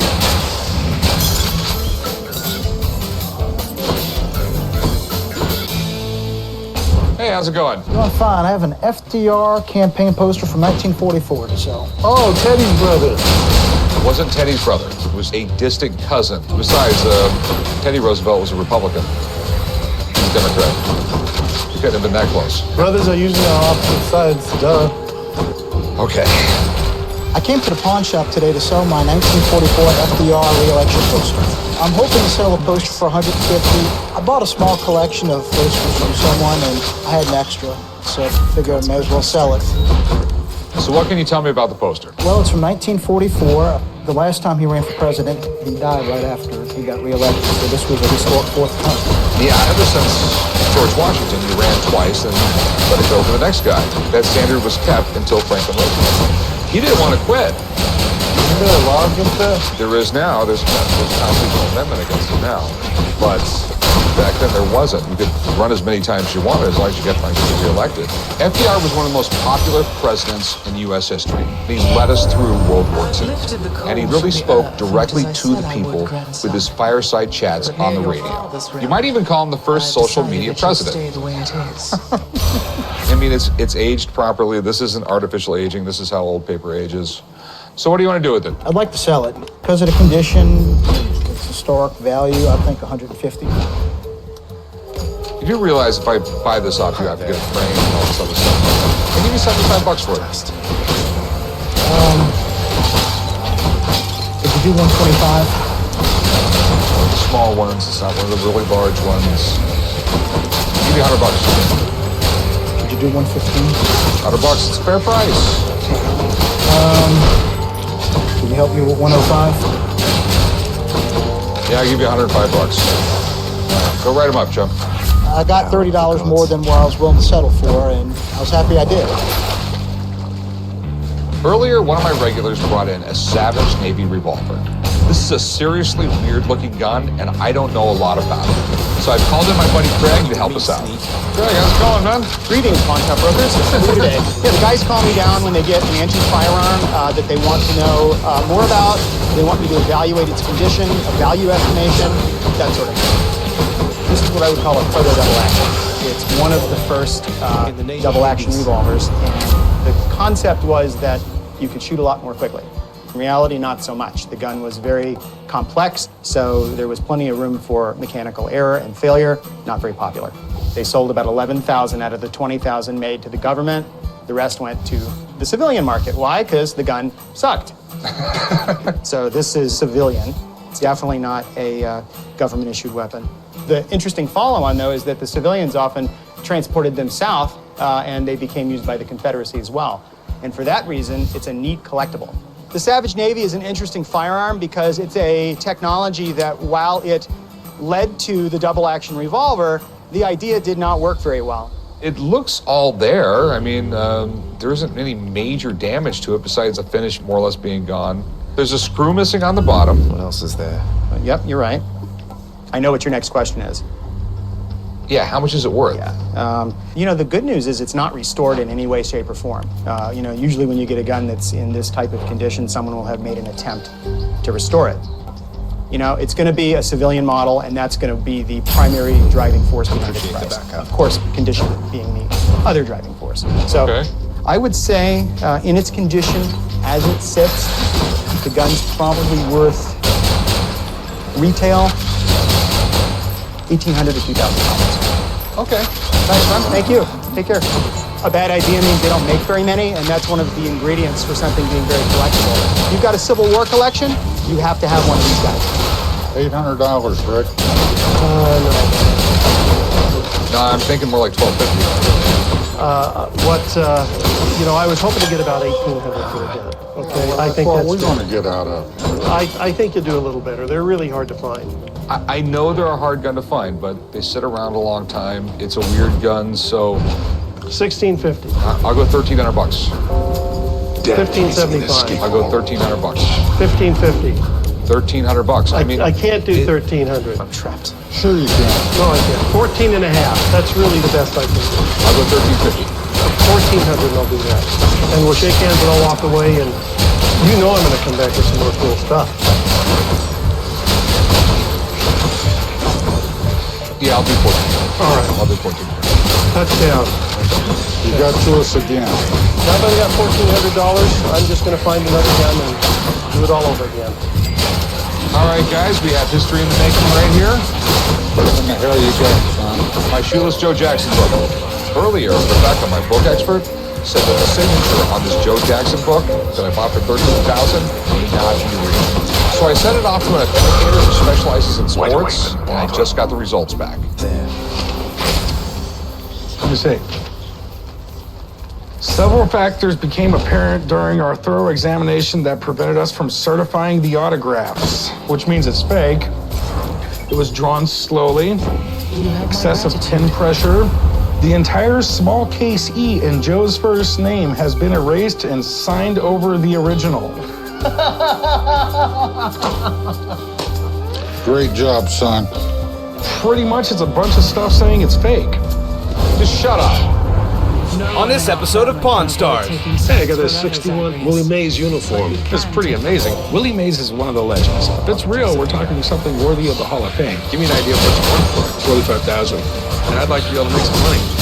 It's a taxi from the movie Free Jack. Free Jack. It's been a long time. The guy's good, run about 90. I cannot think of a more dangerous place to sit. I've got a hand cannon. That thing looks like you could do some damage. Imagine someone robbing a liquor store, lighting it, and go, hold on. I'm Rick Harrison, and this is my pawn shop. I I work here with my old man and my son, Big Hoss. Everything in here has a story and a price. One thing I've learned after 21 years, you never know what is going to come through that door.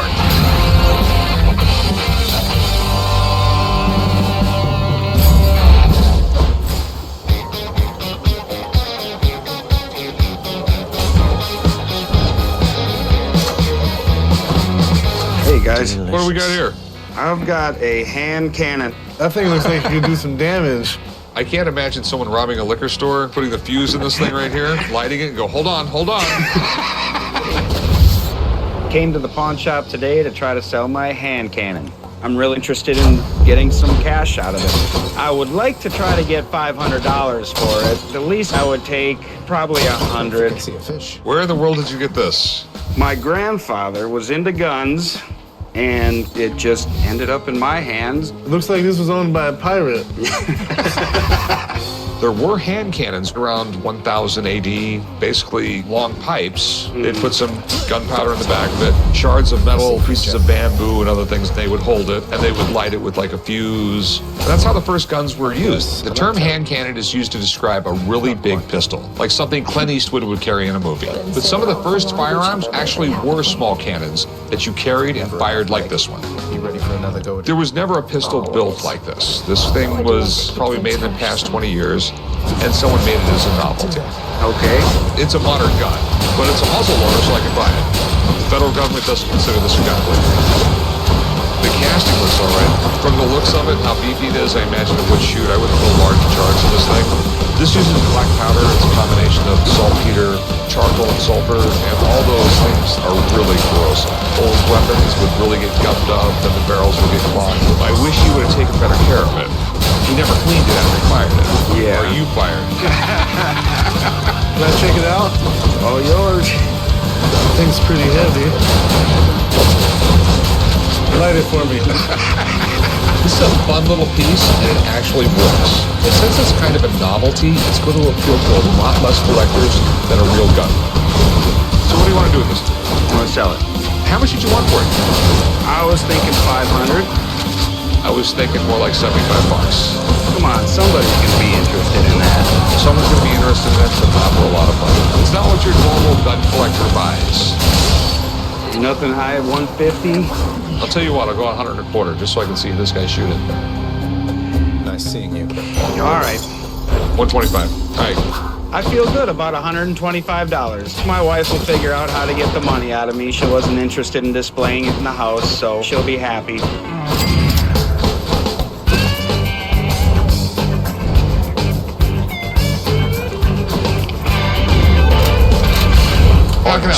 I got a ride from a classic movie that I'm looking to sell. Okay, you got a car? It's a three-wheel taxi. We'll bring it to the back lot. I'll take a look at it. Movie props and collectibles are always great for the shop because they're easy to recognize. But I don't seem to remember a movie with a three-wheeled taxi. Really?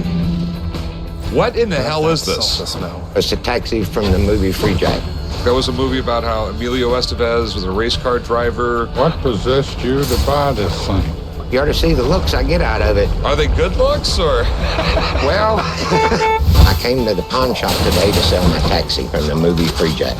I've got my use out of it. I just need the money now. I'm looking to get $13.5 out of it, and around $85 is what I got in it, so somewhere's in that percentage. So how did you acquire it? I seen it on the internet and thought it would be good for my campground. All right. This was the actual taxi cab in the movie, right? Yes, it was. It's got Emilio Estevez. It's like a race car driver, and he crashes and goes to the future. And Mick Jagger's like this evil guy trying to steal his body, right? Well, I didn't watch the movie until I bought the taxi. Were you able to get all the way through the movie? No. Free Jack was an ambitious movie. Had some big stars and a decent budget, but the plot, I think, was too far out there, and it never caught on. But I'm sure it has some fans out there that would recognize this taxi. It drives good, running about 90. You really would take this 90 miles an hour? Oh, yes, sir. It would scare me to drive this thing on the road, any high speed anyway. When they build these for movies, they don't have to do a pretty job. It's not in the budget to make a perfect vehicle. Does it start? Runs good.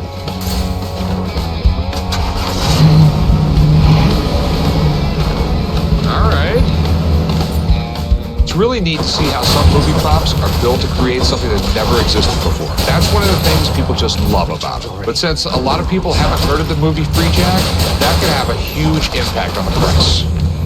So what do you want to do with it? I want to sell it. How much you want for it? Well, I'm looking at $13.5 for it. It's still in the movie, and I think it's worth it.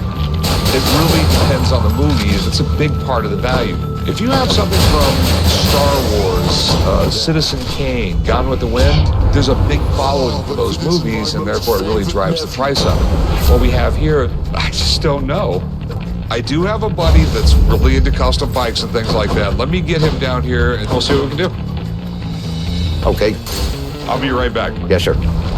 Yeah, I don't know exactly what it's worth either, so an expert coming in will give us an idea.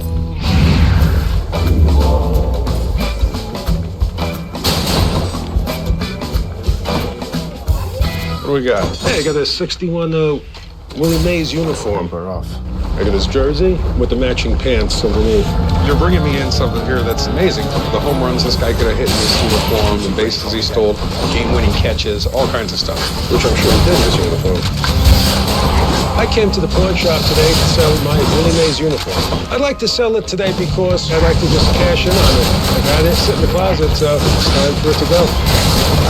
It's pretty amazing. Where'd you come across this? It's a family heirloom. My uncle bequeathed it in the late 60s, and when he passed away, my aunt just kept good care of it. And about 2.5 years ago, she was nice enough to give it to me. This is amazing, man. I mean, there's very few guys in the world that can compare to him in that sport. 660 home runs, batting average of .302, definitely in the top 10 of baseball players of all time. If you open up the pants, it gives you all those details. Willie Mays is one of the legends. I mean, he's right up there with Babe Ruth, Ty Cobb, and Joe DiMaggio. And uniforms are pretty much the holy grail for sports collectors. A game-worn Willie Mays uniform, you're talking huge money. You bring in one of the best baseball players of all time's actual uniform. Correct. Do you have any paperwork or anything with you, or? No, I don't. Okay. This doesn't look game worn. Willie Mays was a badass. He was sliding around in the dirt and the grass. I imagine there would be a bunch of stains on him. Back in the day, players would only get a couple uniforms a season. So finding one in such great condition definitely makes me nervous. If it's real, we're talking something worthy of the Hall of Fame. You seem like I mean, the jersey feels authentic. I have no way of telling for sure that it's real. I'm very confident it's real. The way my family cherished it, the way my uncle was a sports collector. And just because it was in your family doesn't make it real. long as you can still be yourself.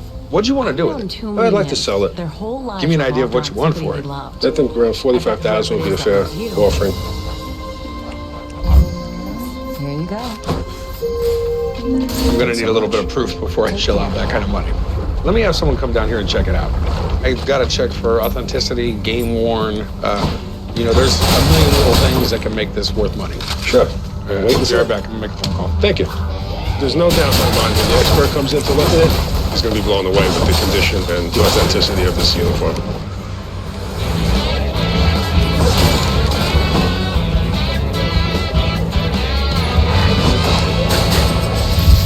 Earlier, a guy came in with what he says is a 1961 Willie Mays uniform. If it's real, it's Hall of Fame. But he doesn't have any paperwork, so I called him a buddy to come down and check it out. John, Corey? Hi, buddy. What do we got? Check it out. It's a Willie Mays uniform. What? That's all. That's good for it. Guys coming down to the pawn shop anytime a piece of sports memorabilia comes in that they have some questions about. In 150 years of baseball, probably best all-around player ever in the game. Mays played 22 seasons, mostly with the Giants. Then he established himself by hitting 660 home runs, which is still fourth all-time, just behind Babe Ruth. Mays has gone down as one of the best players the game's ever seen. Between his speed, his power, his defense, he just did things on the field unlike others at the time. What concerns did you have with it? How do we prove that it was actually game worn? It was Willie Mays's. Well, these are extremely rare to find. Nobody thought to keep jerseys from back then, so the ones we do find typically are beat to hell or eaten up by moths. The most important thing when analyzing jerseys from this era is going to be the tags and any kind of markings on the jersey. Willie Mays 61 were stitched in black. Now, Spalding is a company that the Giants contracted, and seeing this is consistent with a lot of Spalding jerseys from this time period. Right here in the waist, what we can see is we have Willie Mays 24, which is his jersey number, and 33, which is his waist, 26 inseam, which all of these would have been the size and the equipment they were worn at that time. One thing I'm just not seeing is any damage to it. This thing appears to be in immaculate condition, especially for its age, which leads me to believe that It's game issue versus game use. Isn't it conceivable that, Willie didn't slide during 1 or 2 games? That's all very possible, but to truly identify it as a game-used jersey, we'd need to see a lot more evidence of wearing. Although we can't prove that this is actually a game-worn jersey, yes, this is 100% authentic jersey that Willie Mays was issued. Great, good to hear. This is absolutely extraordinary. This is one hell of a find. I would value this anywhere from 35 to 40 grand. Really, man? Good news. Jeremy, thanks for coming in, man. Got it, boy. Later, Tom. See you later. How much you looking to get out of it?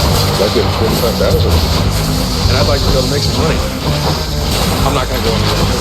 Give me 20 grand. No, I can't. You do 40? I've got to make some money. I really do.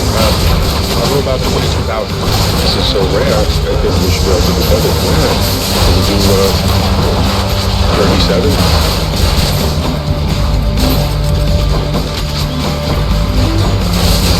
But 25,000. I'm not going any higher. Do 35? Nope.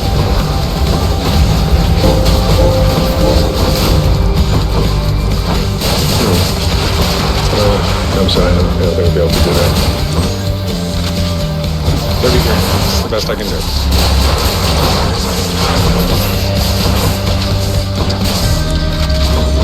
Can you meet me at 33? $31,000. Call it a day.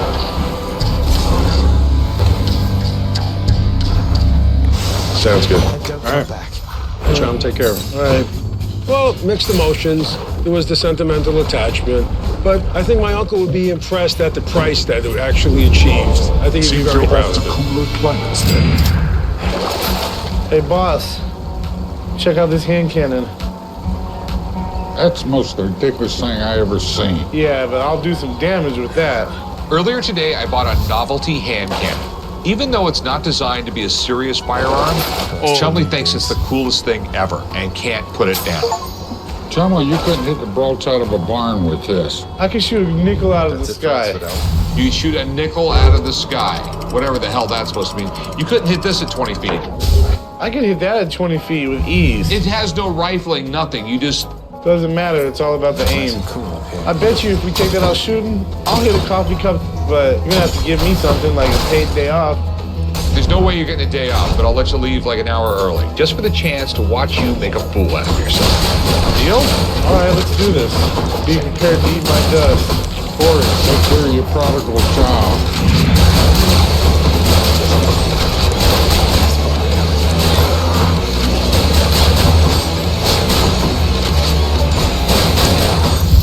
Earlier, a guy came in with a taxi from the movie Free Jack. He wants $13,500 for it, but I don't know if it's worth that. So I asked my buddy to come down and help me out. Danny, my man. The guys usually call me down to check out cars, trucks, motorcycles, anything cool. Why does this look so familiar to me? Well, it was in the movie Free Jack. I might have been one of those people that actually went to the theater and saw it. You know what my favorite part of the movie was? What? When I turned the TV off. It's always pretty cool when you can find like a car or a motorcycle from, a movie that you dig. I guarantee you, like the motorcycle Steve McQueen drove in The Great Escape would go for hundreds of thousands Without of dollars. a doubt. Now, the taxi from Free Jack... Well, you mind if I give it a once-over? You go right ahead. People collect movie memorabilia all over the place, but they usually collect from movies that have made a positive impression on people. Not that Free Jack didn't make a positive impression, it just wasn't that big of a movie. Well, it's in pretty good shape because, from the early 90s, it's lasted pretty good. Got a little damage down here. Yeah, I got that. Unloading it and loading it. Well, do you mind if I take this thing for a little spin? Take off. All right, cool. You coming with me? No, not. Oh, come on, man. No. Go with me. I cannot think of a more dangerous place in the world to sit in a vehicle. You got to tell me how the back rides. All right. I'll get back there. All right. All right.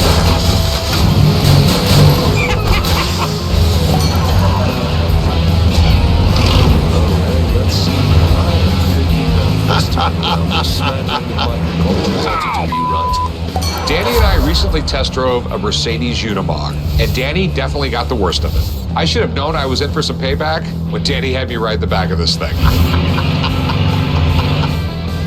As far as a functional vehicle, definitely left a lot to be desired. It bottomed out very easy over any kind of bump. It was designed just to be in a movie in a couple of scenes. How was that ride for you back there, brother? My back got free-jacked.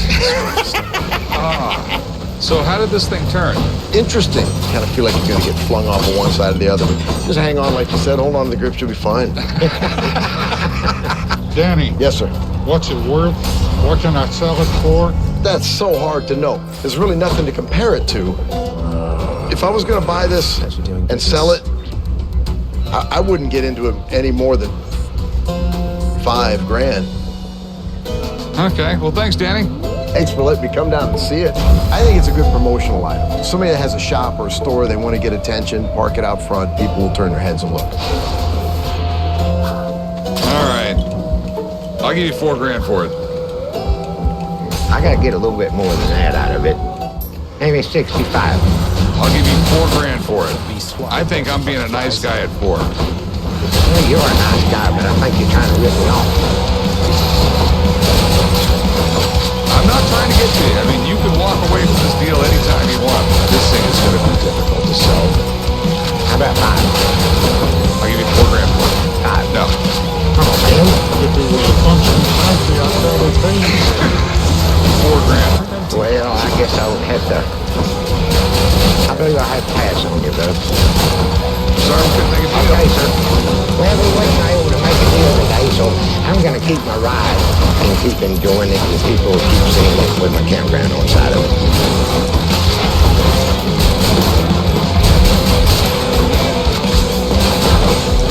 Hey, how's it going? Pretty good. Back again, huh? Yes, I am. I've got something pretty cool here. It's a concert poster from a band called The Beatles. They were pretty big back in the day.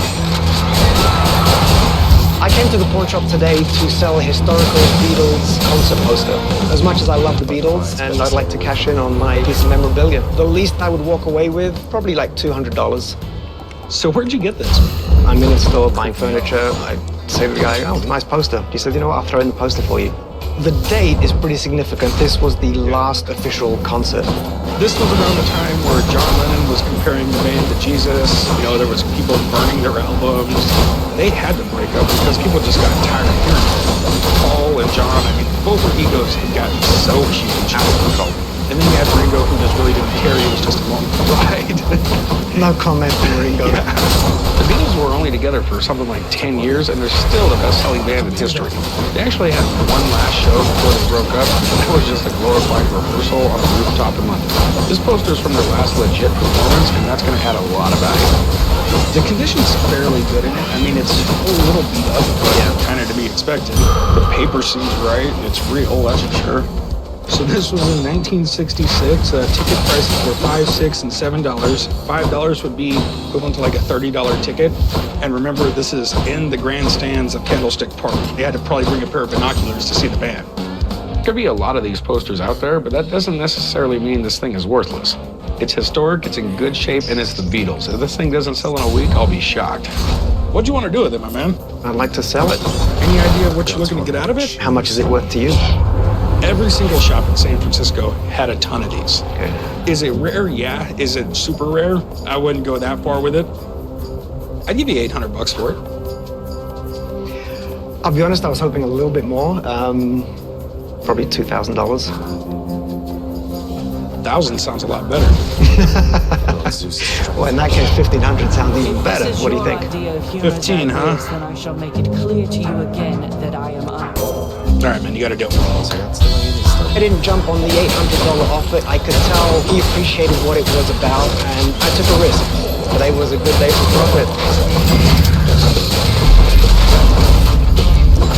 Earlier, I bought a hand cannon. Chum bet me that he could hit a coffee mug from 25 feet away. If he hits it, he can leave work an hour early. This thing doesn't even have sights, so we're taking it out to the shooting range to watch Chum fail miserably. Chum, you sure you want to do this? For an hour off? Let's do this. Gotta be handy with the steel, you know what I mean? It's brass, it's not steel. Well, I'm gonna earn my keep. All right, point it at the cup. Light me up.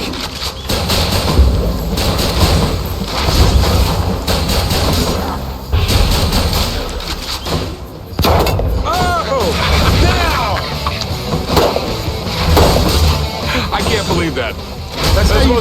coolest thing I have ever seen. No, that's accuracy. The thing doesn't even have sights, chum. You were just the luckiest man alive. Chumonomics. Chumonomics. Yeah, that's how you shoot a gun without sight. This hand cannon wasn't designed to be accurate. The fact that Chum made this shot is unbelievable. I guess he'll try anything to get out of work early. It's impossible to do that. Well, let's go out of here before I do it again. Too much luck, Chum. See this power.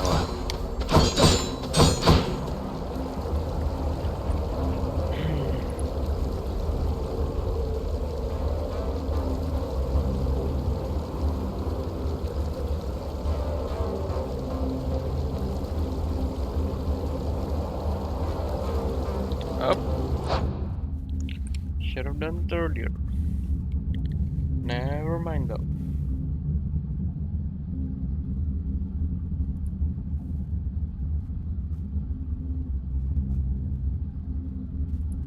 For this car. Okay.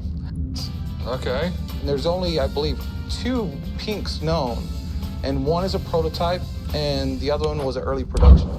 Okay. Do you mind if I take a closer look and we'll see what we have? Always have a white glove just in case, and this is one of those moments where a white glove.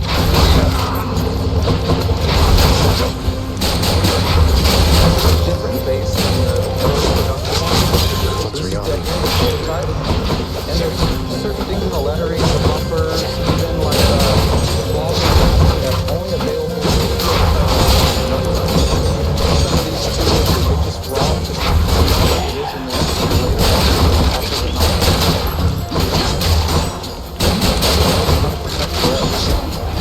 What do you think it's worth? These were like 60 cents back in the 60s, and now they're still under $1. But there's some heavy hitters in the Hot Wheel world that would jump on a prototype like this. This would be easily $100,000 for this car. Okay. All right, well, thanks, man. Thank you. Thank you very much. Okay. In the Hot Wheels market, there's nothing close to this. I mean, this is the holy grail of Hot Wheels. This is what everybody goes after. This is the rarest, and this is in the best condition. That's why it goes for $100,000. Ready? So I'm thinking 60?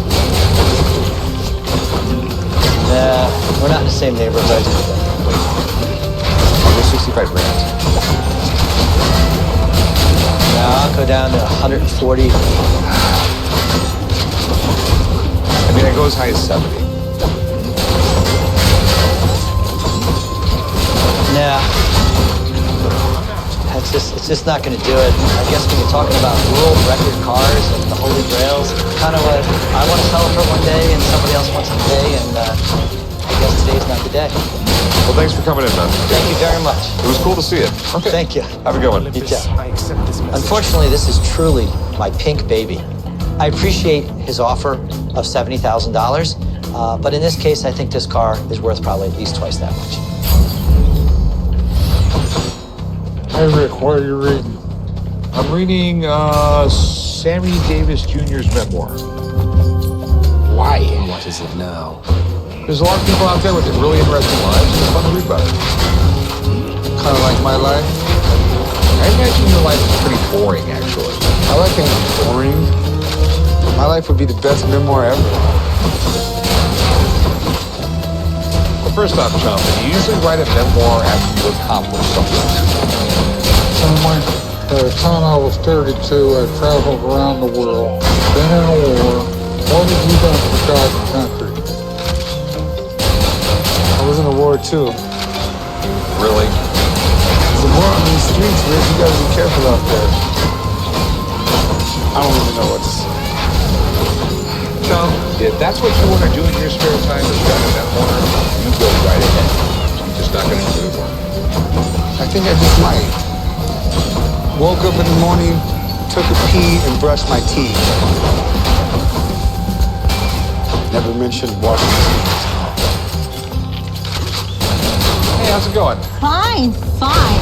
I have here an etching of one of the most famous moms in the world. This is an etching by Rembrandt. Where did you get this? I have some awesome friends who decided I was worth it, and they gave it to me for my birthday. Okay. It was a landmark birthday, and I won't tell you how old, but it was over 30. That's pretty amazing. I came down to the pawn shop to sell my Rembrandt etching. And he did it originally in 1631, and it's called Rembrandt's Mother with her hand on her chest. Godspeed. I want $10,000 for my Rembrandt etching. I want to sell this because I need the money, and if I have anything left over, I'm going to the Super Bowl. So what do you know about it? Well, I know it's Rembrandt's mother. What I remember was that there's a couple of etchings that might be his mother. You know, he never kept a diary or anything like that, so we just assume it's his mom, or it could have been his aunt. Who knows? Come, heroes of Elysium, and What an etching was they would take a copper plate and they would put wax over it. And then they would have a pencil with a steel iron head coming in, and they would draw it to the wax, okay, which would make lines in the wax that would go down to the copper. Disappointing. So then they would take acid, they would pour it over the wax. The acid would get in those lines and eat the copper plate. So there'd be little valleys for the ink to sit. And they would press the paper into it, so the spongy part would go into those valleys and suck the ink off. And you'd pull it off and you'd have that's your etching. The one problem was, though, copper is really, really soft, and when you squish it a lot, you start screwing it up. So they could usually only get 100 or so prints off it. And, you know, even though the copper plate's worn out, they would try and fix up the plate and do it again. Yes. And those are called states. You have the first state, the very first time he did it, okay? And then you have like the second state, that one's when the copper plate was redone. And then the third state and fourth state. So did anyone tell you what state this is in? I just know the one piece of literature that I read with regards to this etching, they said it was either the second state or the seventh state. If this is the first state or second state, he most likely did it himself, even with the second state. That means his hands were on it. That's what makes the first or second states worth so much more money. When most people think of Rembrandt, they think of a book, doing portraits and scenes. But a large part of his career was all about making etchings. I've seen first state Rembrandts go for over $100,000. I've seen second state etchings go for tens of thousands of dollars. If this is an early stage, it's worth a lot. Damn, it's cool. How much do you want for it? You want $1 million for this thing? No, I'm not that unrealistic. Let me have someone look at it. I mean, this is, the thing is, I don't know which states it fits. I'm gonna call my friend, I'm gonna get him down here, and you can tell us about it, okay? That sounds great. Hang out a little bit, I'll be right back. Okay, thank you.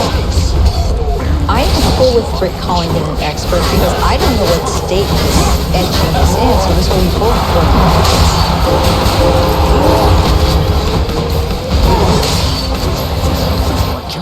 That noise. He's scribbling on a book. Tom. Yeah. What are you doing?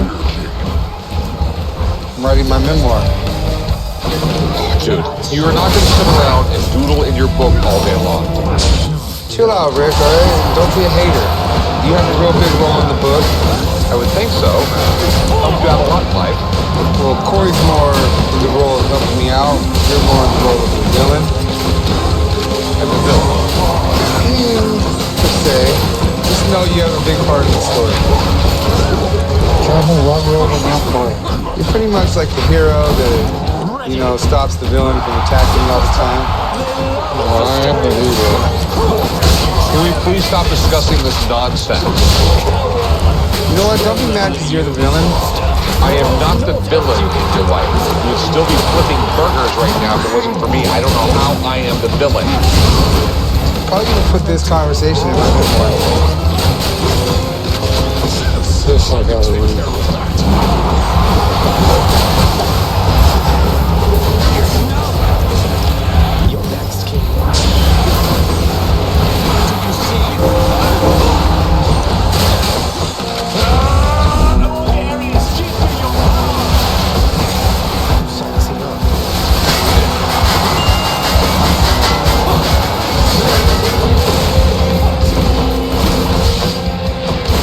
A lady came in with an etching by Rembrandt that could possibly be his mother. I need to know what state and what the value is of this etching. If anybody will know, Rembrandt. Oh, Rembrandt. Fantastic. You don't get much better than that. I agree with you 1,000%. Yeah, Rembrandt is probably the most esteemed printmaker in history. Before Rembrandt, you'd never see the nuance, the subtleties of the face. You know, all of the grooves were basically the same, all the lines were basically the same, the tonalities were the same, but he really introduced a lot of subtleties into it. This one, I recognize this image. This is actually from what's called the Millennium Edition. It was a series of about 8 plates that were discovered in the latter part of the 20th century that were purchased by a company called Park West. And they produced these etchings in the hundreds, if not thousands. So they're authentic in that they're from the original plate. So I'd like to take a closer look at this if I could. Absolutely. Okay, great. Now, one of the things that's interesting about this particular print, I don't know, did you notice the signature? Yes, it's dark. Exactly. The inks are very heavy on this particular print. Now, I'm looking at the plate marks. The plate marks are very clear. So it's definitely an authentic etching. Yes. And I do believe it's from the original plate. The size is appropriate. You can see the embossed marks. So it is a pressing, I believe, from the original plate. Great. So what state is it? Well, this composition looks fairly muddied, for lack of a better term. Like it was inked too heavily. And you lose a lot of the subtleties that I've seen in earlier states of this particular etching. Based on the muddiness of the composition and the heaviness and uniformity of the inks, I really think this is a much more recent state, maybe as recently as late 20th century. Okay. So what do you think it's worth? From a value standpoint, though, I think we're talking about maybe $1,500, $2,000. I'm sorry to be the bearer of bad news. It's still a beautiful etching. Yes, it is. Thanks, Rick. Hey, always a pleasure. Good to see you, Barbara. It was Nice a pleasure meeting you too. Thank you. When Rembrandt would ink a plate, he would do it with a specific idea of the composition in mind. So this composition looks very uniform and inked. It looks like it was done by someone other than Rembrandt. Okay, so just not interested in selling it. What would you offer me? I'd give you like $800 for it. No, not at all. Because I know they paid over 4 figures for it. Okay. Well, thanks for bringing it in, Thank you. I appreciate it. Well, according to his expert, my etching has a much later state than what I thought. I am just going back home and putting it back on the wall and enjoying it for the next few years.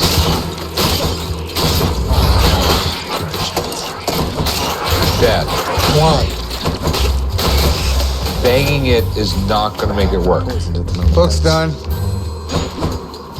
Book's done. So overnight you finished a book. Yep. Let me see the cover. Disgusting layers, huh? You don't want to see.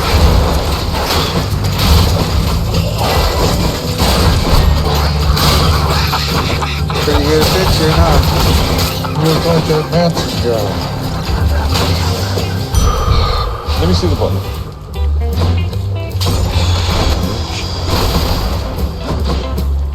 There's nothing in it. You know what they say, Rick? You judge a book by its cover.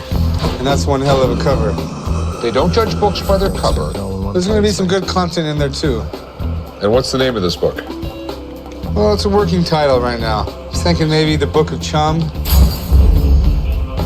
50 Shades of Chum. I think I see a fish. How about Dumb Chum?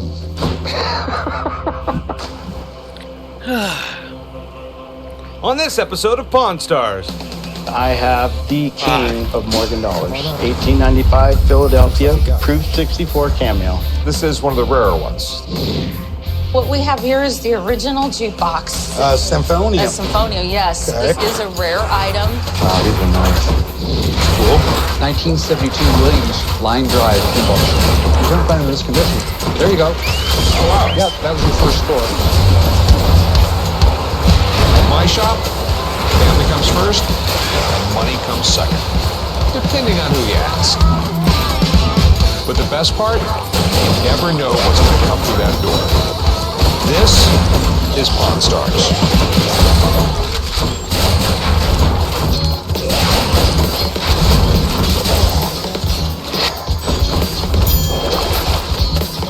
Hey, how's it going? Good, how are you doing? What can I help you with? I have the king of kings of Morgan dollars. 1895 Philadelphia. All right. Cruise 64 cameo. This is one of 880 originally proved coins. Damn, that's pretty amazing. These things are almost like hen sleepers. I came down to the pawn shop today to try to sell my 1895 cameo Liberty dollar. In the coin collecting world, the 1895 is extremely sought after. I hope to sell it today, and we're going to get top dollar for it. That is pretty amazing. This is a really weird coin. There's only like 400 that are graded. The reason why they call it cameo is it was very popular back in the day to wear a cameo because it was made from conch shell. That's where it was usually a woman's head or something else like that. And when you carve a conch shell, there's different layers of colors. So you would carve it where the relief would be one color in the background would be another. And that's why they call these cameos. They have a polished background and like a frosted image on it. And there was a lot of criticism when the Morgan dollar first came out. They thought it was a little bit more attractive on the front, and everyone said the eagle looked really, really pretty. Right, exactly. Before this, all the eagles on the silver dollars, they had larger chests, broader wings, and wasn't really well received, but the silver dollar was out forever. I mean, it became a standard around the world. So, and this is one of the rarer ones. So, coins like this just don't come in the shop that often. I can't stress enough how rare this is. To the right collector, this coin could go for thousands and thousands of dollars. I really do dig it. The reason I love this coin so much is the fact that it is so rare that virtually no one has it in their Morgan dollar collection because it is so difficult to get a hold of. Okay. Were you looking to sell it, or? Yes. What were you looking to get out of it? 100,000. Ooh. And where did you get that number? That number, basically, we as a family decided that that's what we wanted to spend. Do you mind if I have someone look at it? I mean, I have a guy who works for me right here. He follows the auctions. He'll know right off the top of his head. Yeah. I'd love to buy this off you. There's some money to be made. Understood. If the deal is right, we'll make a deal. Okay? Hang out a few minutes. I'm going to go grab him. He'll know what it's worth. Sure. So hang out with him. I feel great about getting a second opinion. You know, I basically know where this coin falls. If we can sell it, we're going to get our price.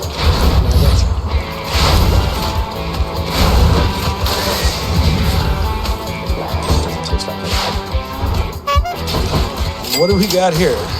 Well, what we have here is the original jukebox. This is Symphonia. yes, 1800s, made in Germany. Yeah, I mean, it's definitely cool. I mean, it's almost like a regular jukebox, and it's a novelty thing to have in a bar or something in Germany or here. People tend to get drunk and like to hear music.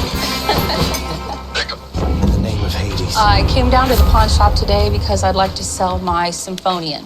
There's 16 German coins and there's 16 discs. I know it was made in Germany and I know it's the 1800s because the coins are dated like around the 1870s. I'm hoping to get about 8,000, but bottom line is 3,500. I mean, it's definitely interesting. I have to say, I've heard of them. I've not seen one. Did you ever have it restored or anything? No, I did not. I've not messed with it, with the mechanisms. I have opened it up. You can take the discs out, and there it is one of the double mechanisms. What I've researched online, the double mechanisms is more desirable. So it still works? Oh, yes, yes. Let me see it work. Okay, you got to crank it up on this side, and then you put in the German coin. You put it in the slot, just like you would a jukebox. And then there you go. All right. Definitely not the type of music I'm used to hearing coming out of a jukebox, that's for sure. This German Symphonium is really cool, but I don't know much about these things. I think you can beat me this isn't the normal kind of jukebox we get in the shop, but there's definitely a market for this. The delicate warmth of the surface. What are you looking to do with it? Well, I would like to sell it. Okay. Any idea of what you're looking to get out of it? I'd like to get around 8,000. By no means am I an expert in these things or know anything about them, really. It's just the fact that they play music and that they used to be in bars way back then. Let me have a friend of mine come down and take a look at it. Sure. He specializes in coin operating machines. I think this might be right up his alley. Okay. So, Hang out and take a look around. I'll see if I can all right. Thanks. Appreciate it. Welcome a second opinion, because this is a rare item. They're hard to research, so I hope he does bring in someone with more clue. What do you got here? A guy brought in an 1895 Philadelphia Mint silver dollar from the shop. These are very expensive coins, and I want to make sure it's not fake. So I'm going to get a second opinion for my coin guy. This is it. Huh. You know, it is an 1895 piece. Yeah, this is a great coin. 1895 is a great year for all Morgans, but the proof from Philadelphia is definitely the most sought after out of all the 95s.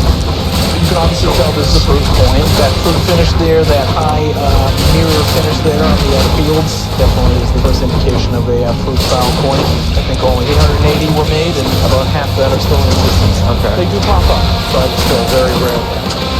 In 1895, the Morgan dollar was only made in 3 cities: Philadelphia, New Orleans, and San Francisco. All had very low mintages, but Philadelphia was absolutely the lowest. We don't see coins of this quality come in the shop that often, so it would be great to get this in our showcase. This is a beautiful example. So what's like the average grade of it?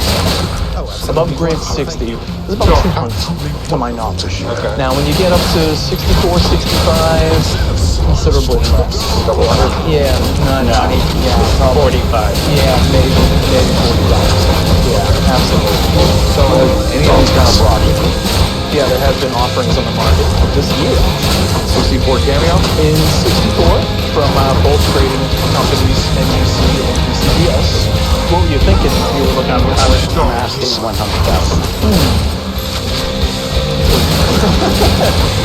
There was actually an NGC encapsulated one, Proof 64 cameo.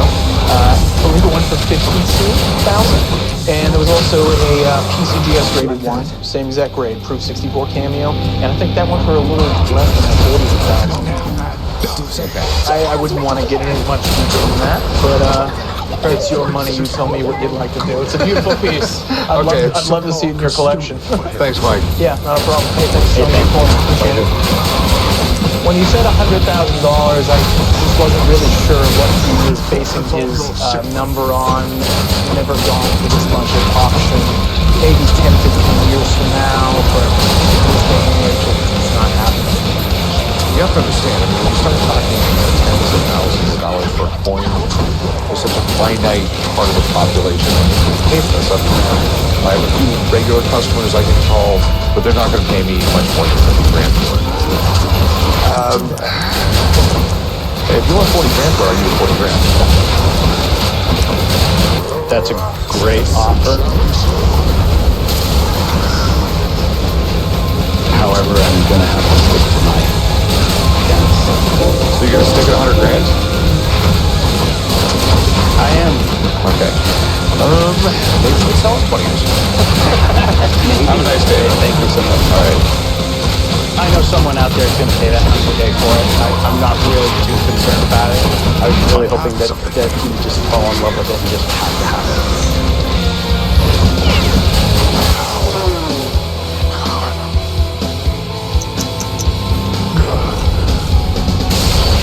So you're just standing in the back alley with liquor and no one's there to let you in? Give me 5 minutes to let you in, get y'all taken care of. I'm really sorry about this, buddy. All right? I gotta go. So what did I tell you about buying a bar? Look, okay, I'm going to go take care of this liquor delivery. Bartender was supposed to be there, let the liquor guy in. I need to run down there and let him in so my bar has liquor to sell. So since you don't have an employee, I don't have an employee now. Hey, Corey, do you serve chicken wings in your bar?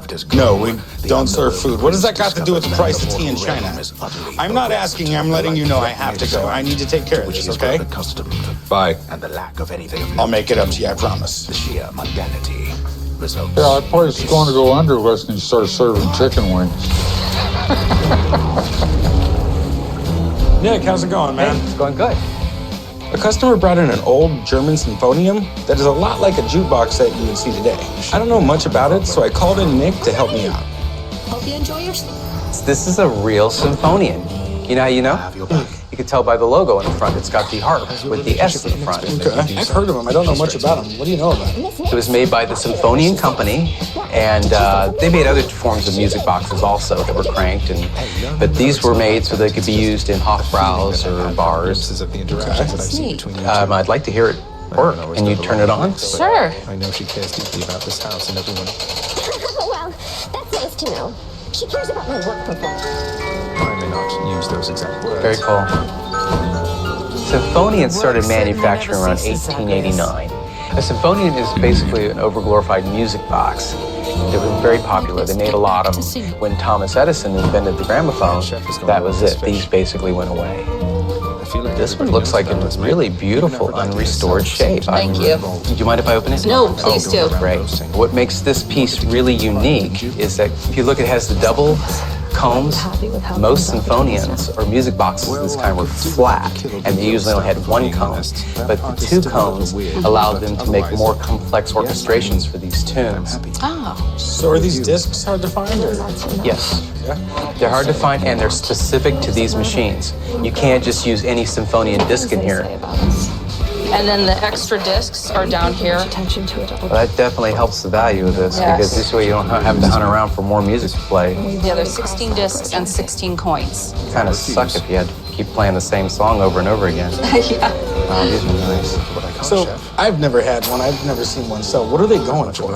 Well, traditionally, they're mostly sold at auction.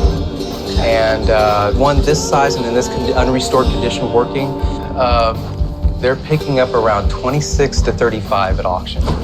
What about including all these discs? Wouldn't that make it more valuable?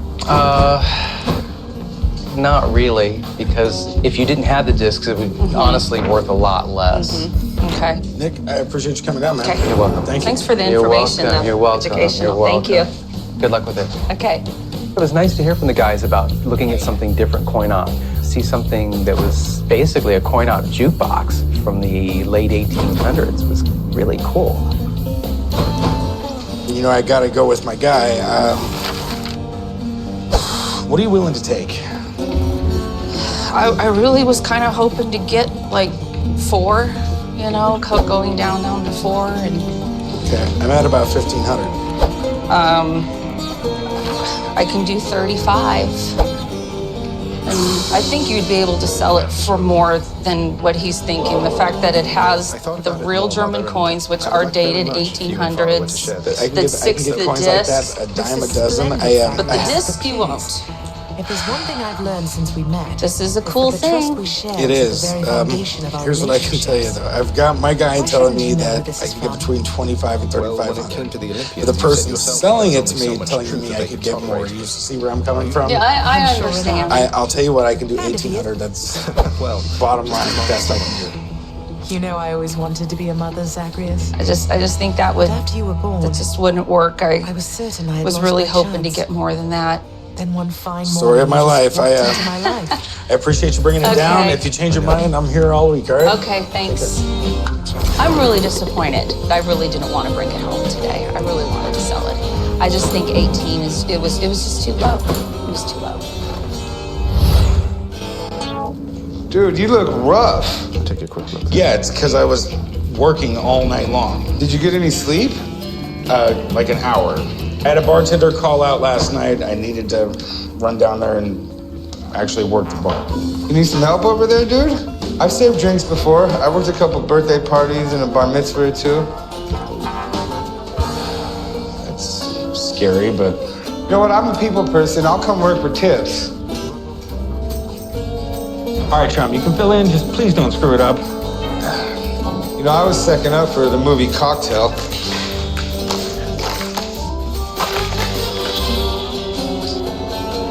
What have I got myself into, man?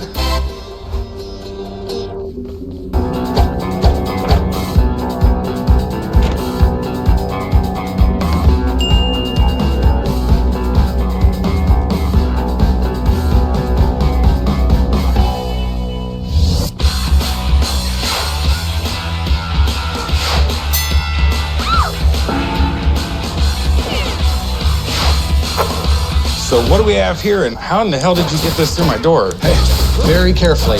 No, seriously, one of your guys gave me a hand with this. Okay, so they decided to help you through the door with it, but not help you sell it. Okay. I'm on my own there, I guess. I came down to the pawn shop today to sell my pinball machine. It's good as new.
alright. I don't think anyone missed me, obviously.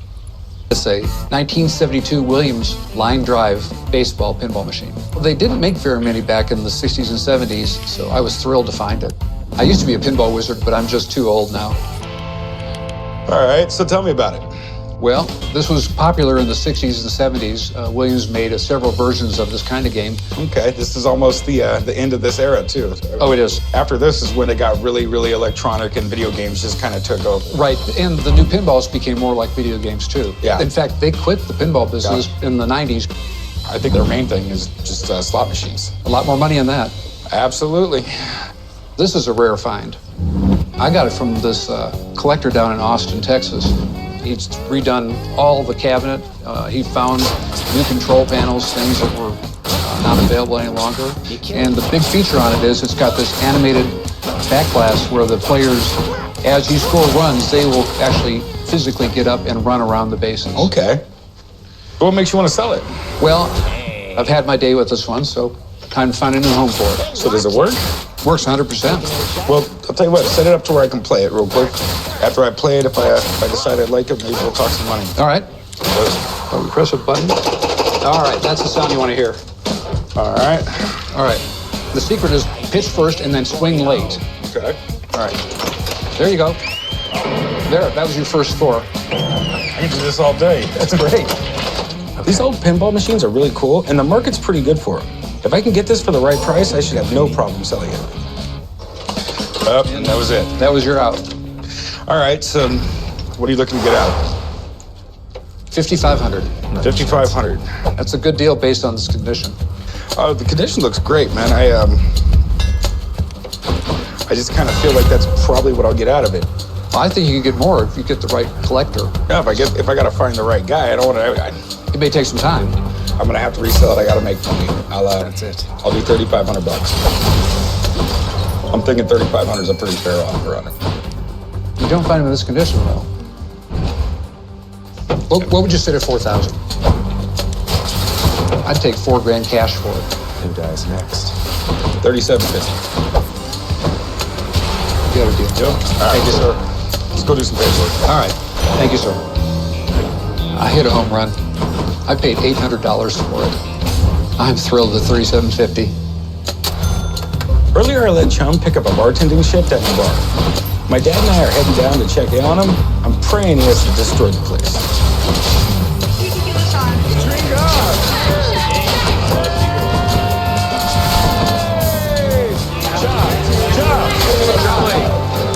Yo, what's up, guys? How's it going? Going good, dude. How you guys doing? You actually charging for drinks, right? Yeah, I'm charging for drinks, man. You didn't break any bottles? Dude, there ain't no Tom Cruise going on around here. Nothing but bartending. I got it from here. I'll buy you a drink. Thanks for coming out. Boss told me, man. You guys have a lame bartender now. Want a beer or something? Hey, give me a beer.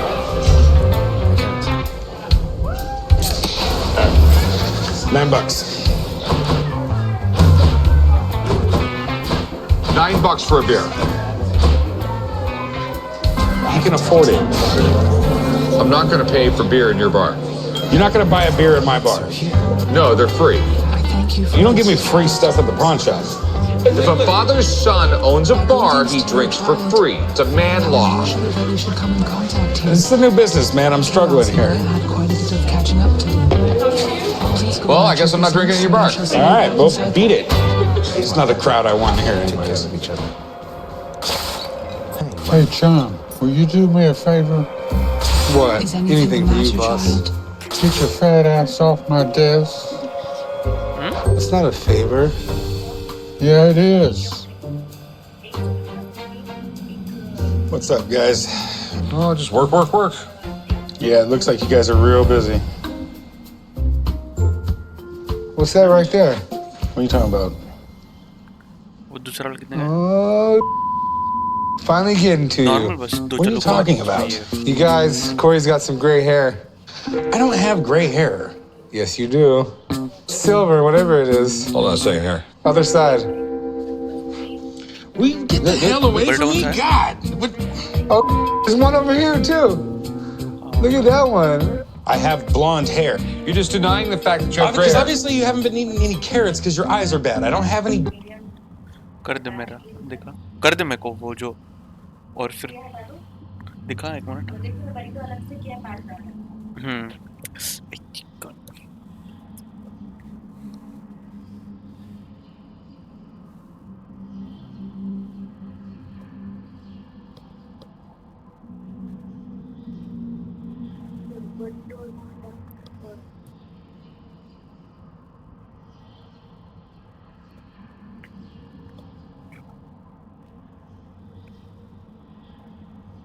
Cinnamon twist भी है इसमें से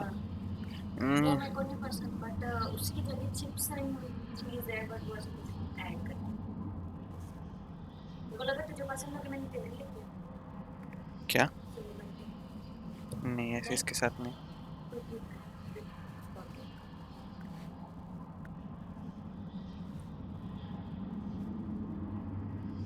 ये तेरा है क्या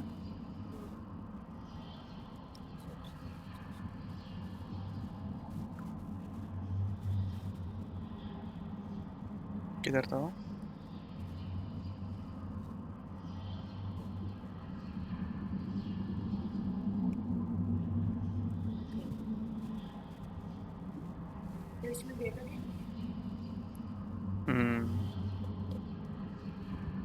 star की तरह medium star add to cart क्या सारा तो ऐड कर अभी से तो ऐड टू कर नहीं वो अपने आप नहीं चलाता फिर ऐसा है चलो को सुप्रीम चिकन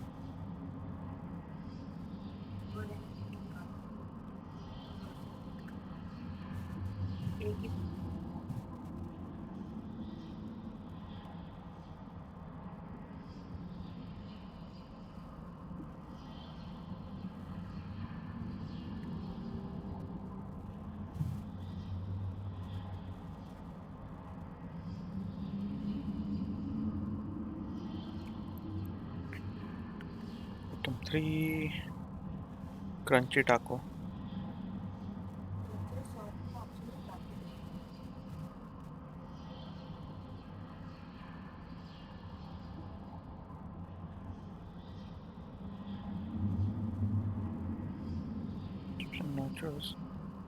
और बरीटो अच्छा बरीटो किया मैंने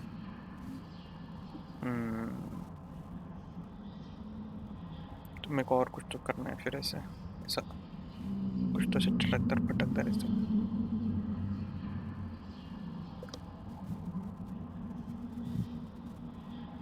मेरे को ये खाने का बहुत मन है बट वो महंगा हो रहा था एक्चुअली हो जाएगा $13 में हो जाएगा सब कुछ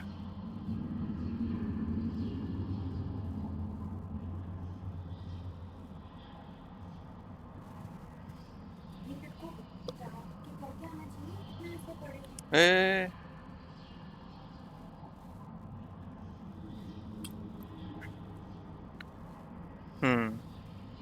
नाइस वो वेट वोड़ा ऐड करने हैं ना साउसेस 2-3 तो कर कम से कम चलो हाउ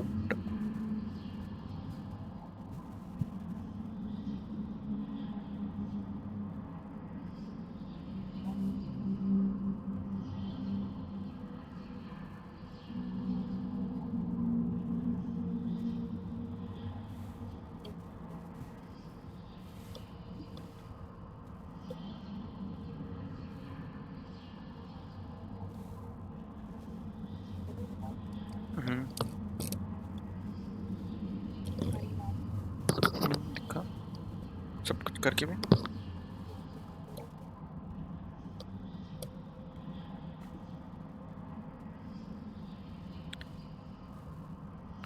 यही सेम इसमें बना के तक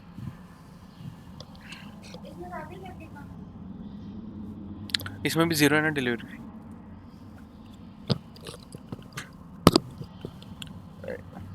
माउस बंद कर वो ए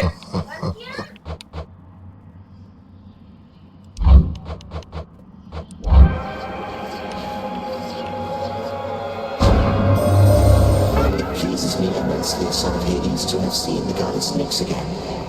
is a significant amount of time that has elapsed since last this happened, told sufficiently old beings, I think. Thus it becomes a basis on which our connection may, in time, take shape again.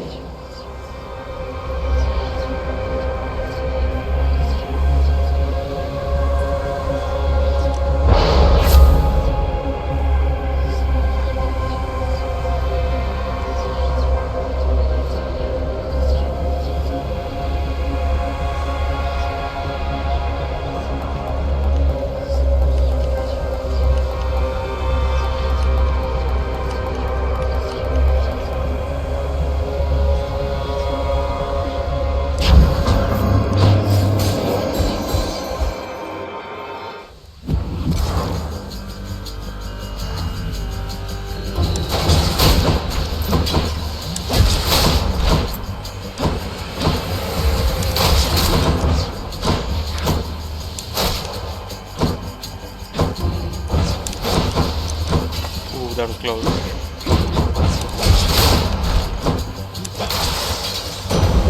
Lord Uncle Zeus. Zagreus, you have a clever mother in Persephone. A very clever mother.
This time, man, everything fine.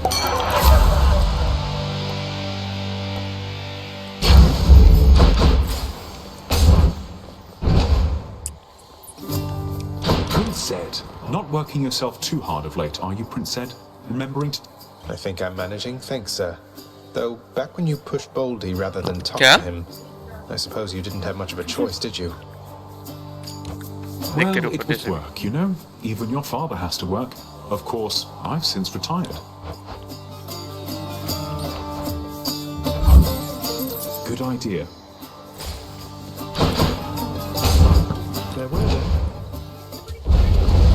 क्या? Bolt. किधर?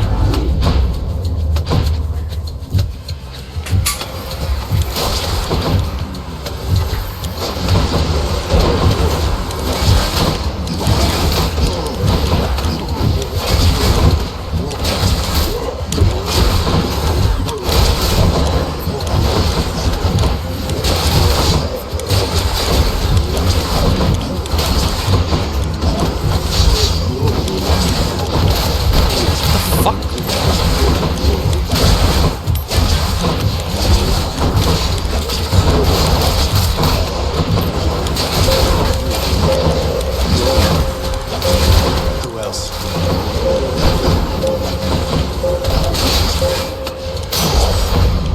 Fine, go take it.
luckiest butterfly grows stronger.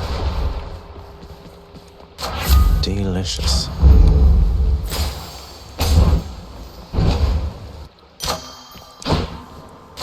God's grant me strength.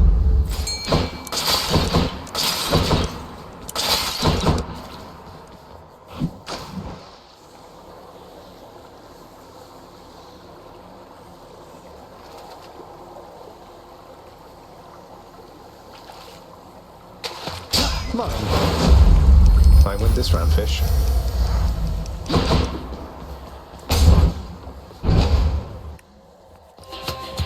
Electo. Oh. Whoa, whoa, whoa. Hold it right there.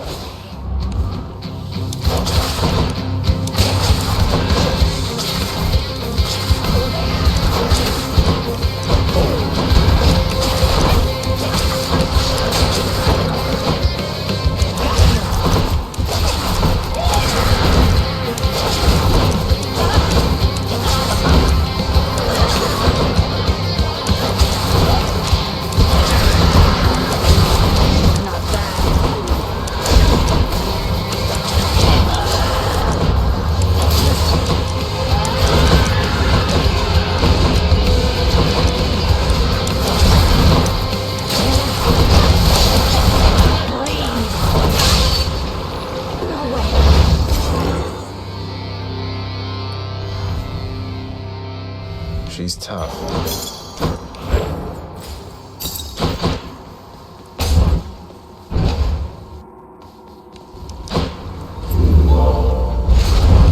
No, I didn't see you coming.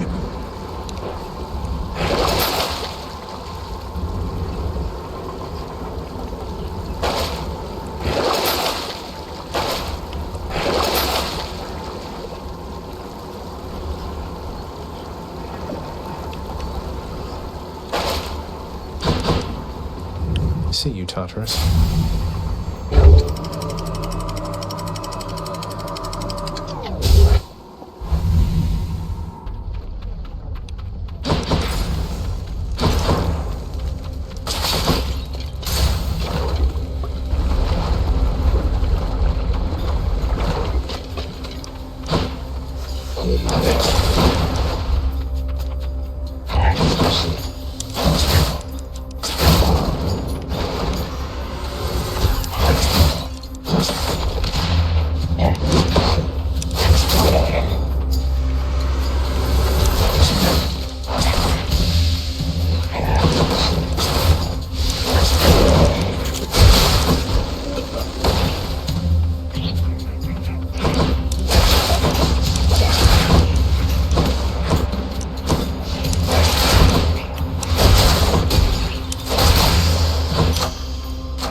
Moving right along.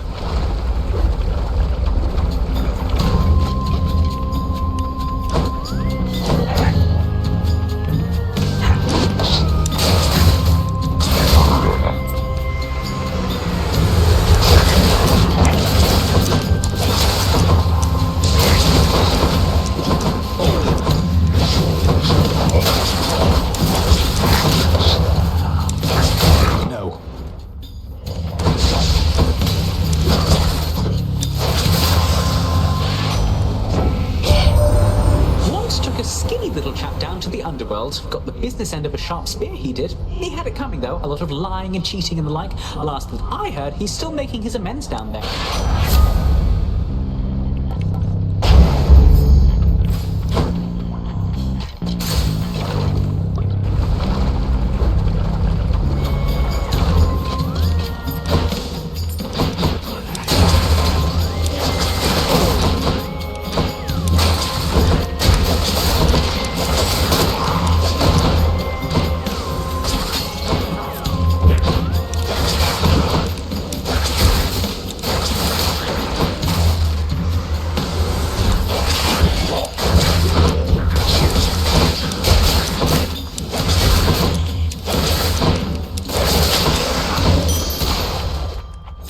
I'll just take that.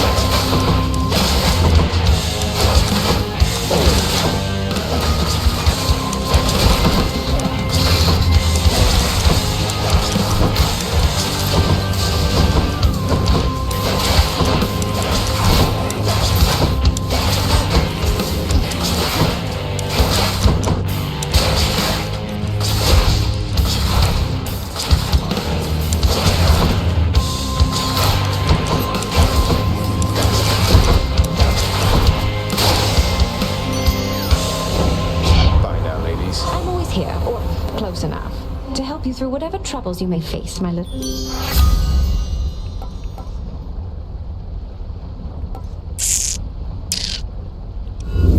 Let's see what else.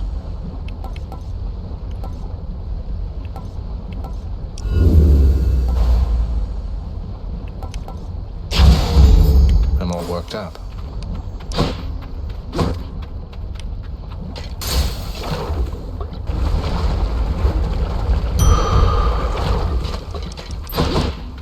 Best fucking asphodel.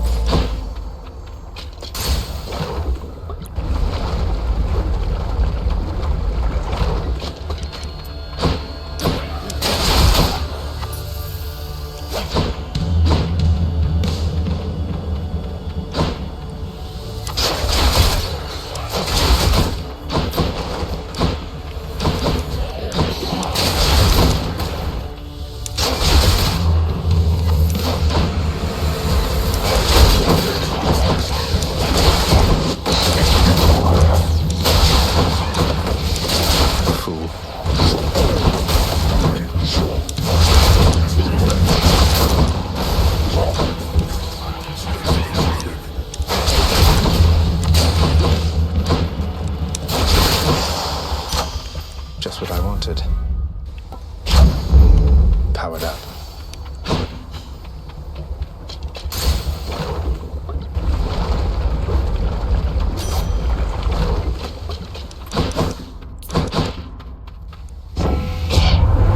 Need a hunting partner, Zagreus? Not that I'm able to join you myself down there, or even hear you respond for that matter, but...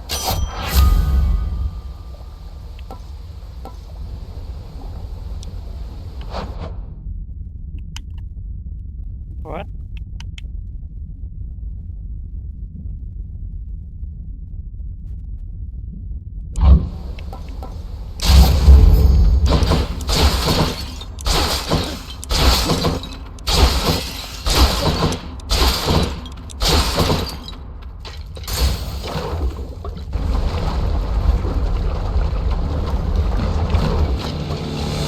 Why, hello, Lenny.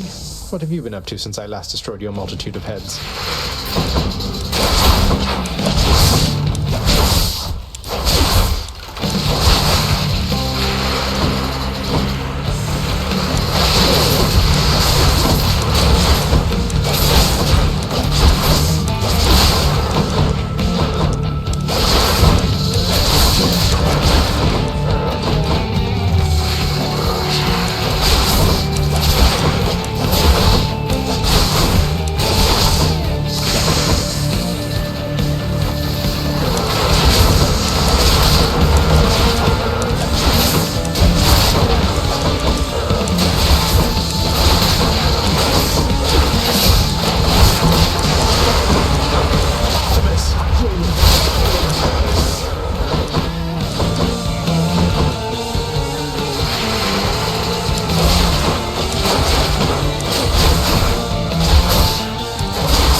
That's what you get. Looks like a good spot.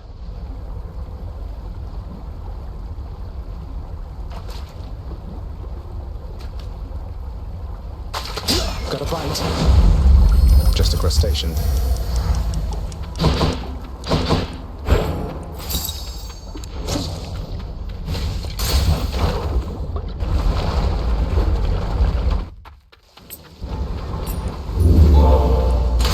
My keepsakes.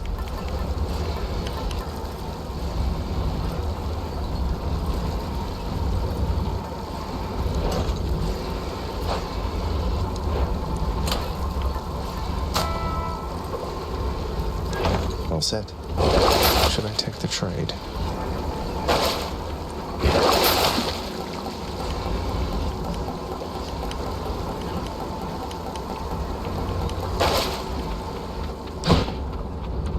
Get me out of here.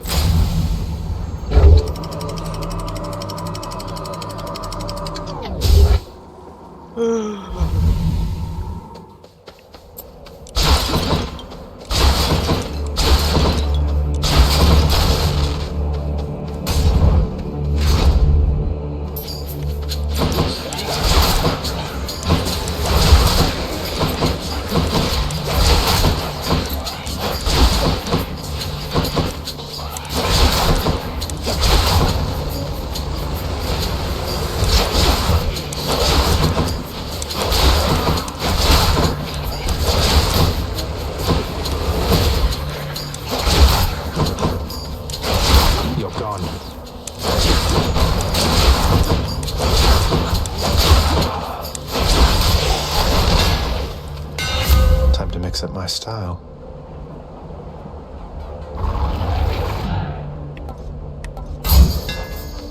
Coin art grows stronger.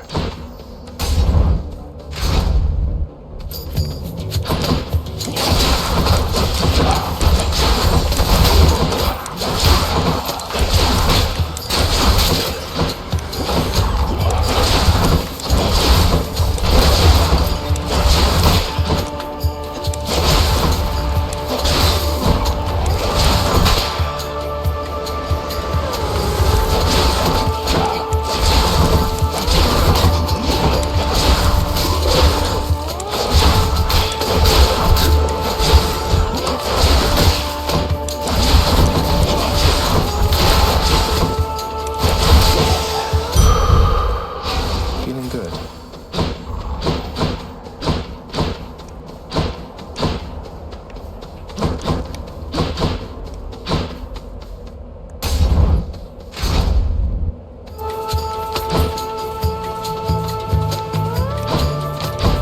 I have to pick a side. Hey, thanks.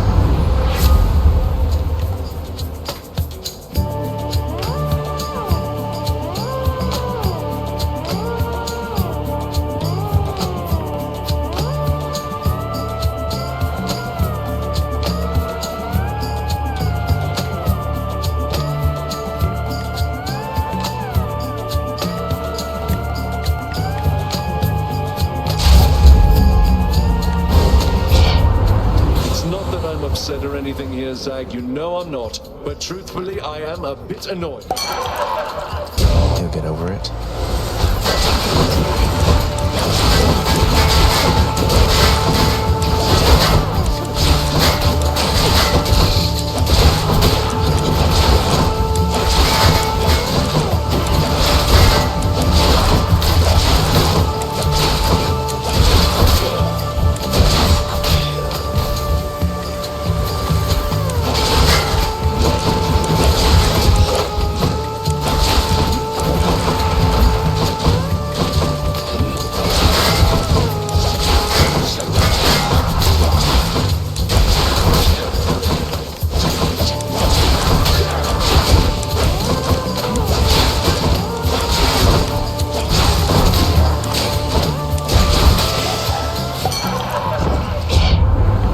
Okay, let's...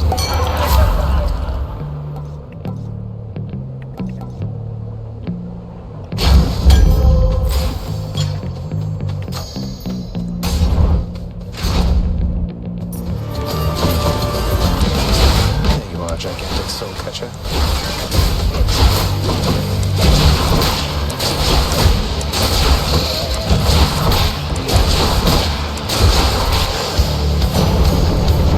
I'll keep my soul for now, thanks.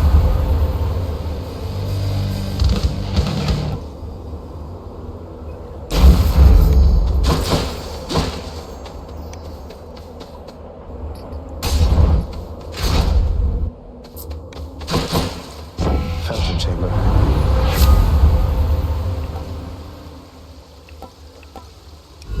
Let's see what else.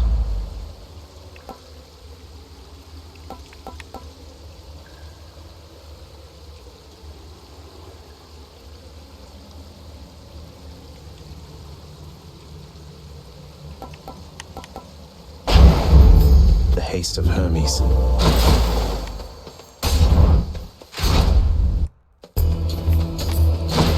Come and get it.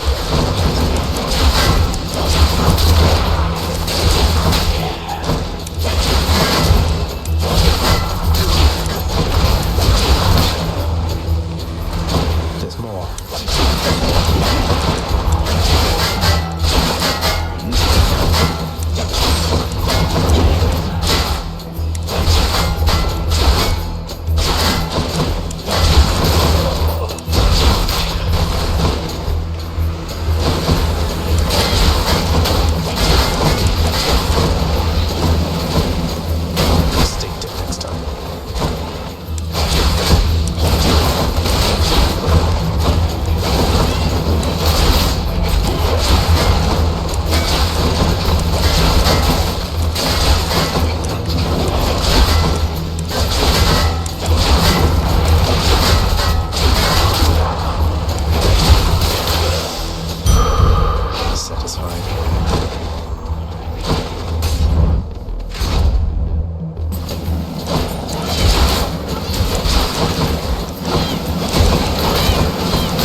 Almost there.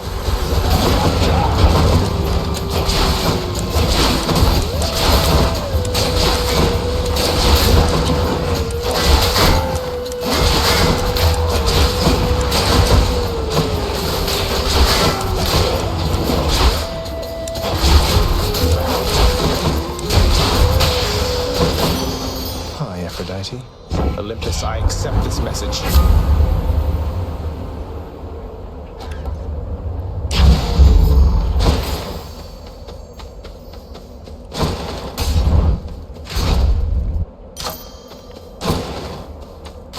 Good enough to eat.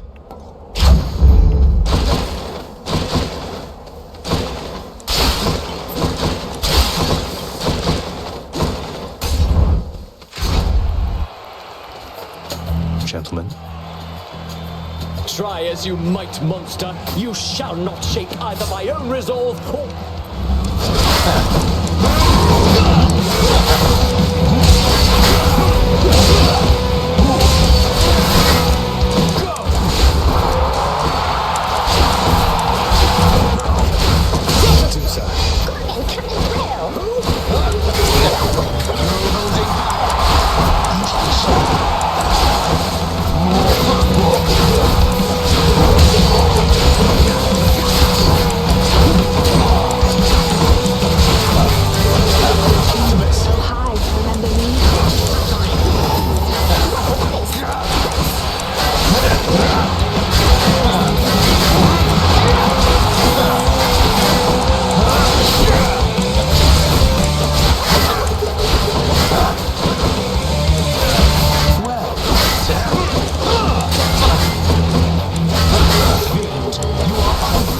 these hallowed passageways.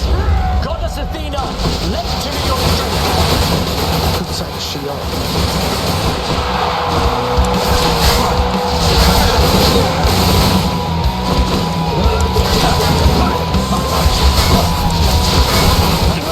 I shall not lose to you again.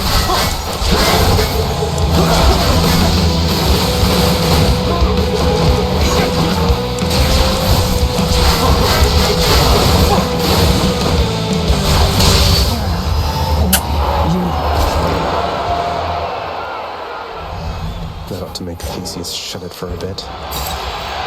Thank you for your support, my shade.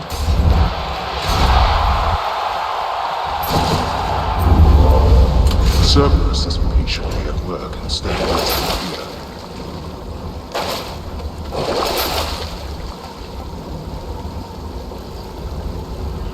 There goes that one. To the surface.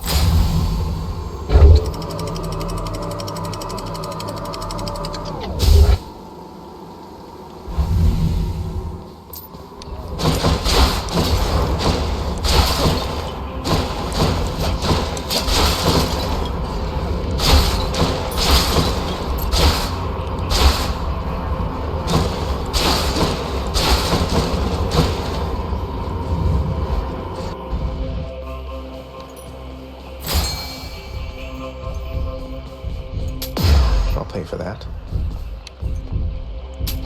That's good.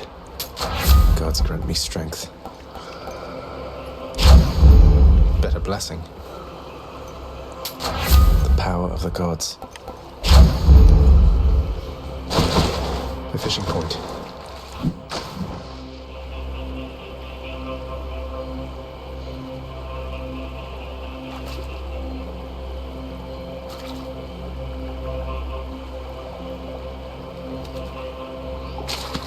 Bite this. Just a gub.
keep looking down those passageways.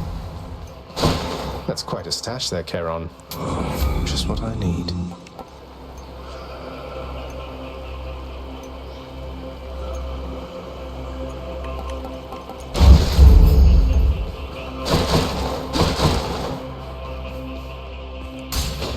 This one, I guess.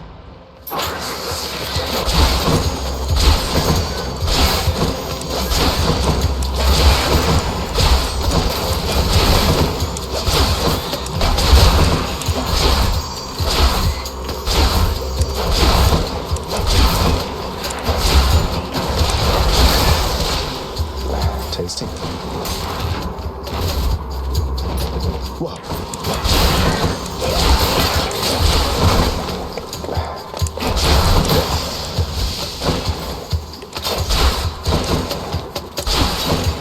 Lucky find.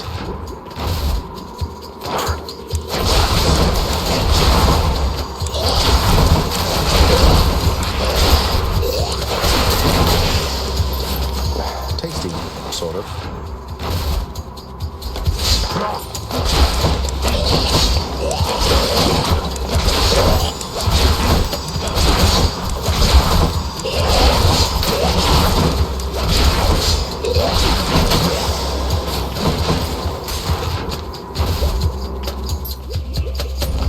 Time to deal with Father's pest problem, I guess.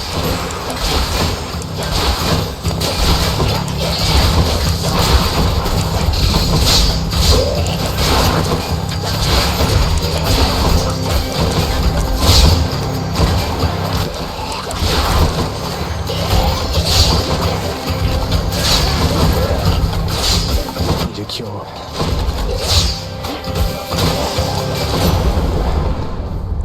Olympus, I accept this message.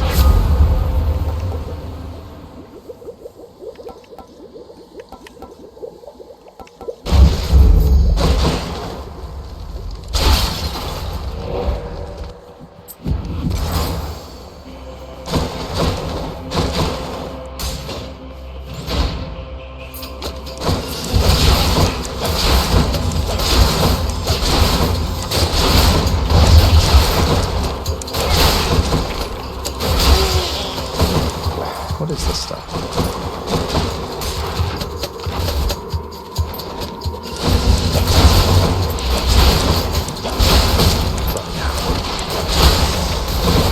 Not yet.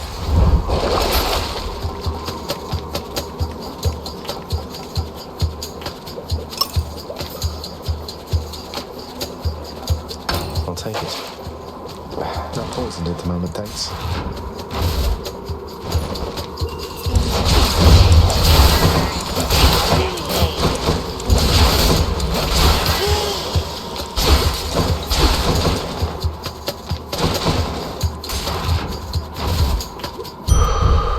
Satyr storage.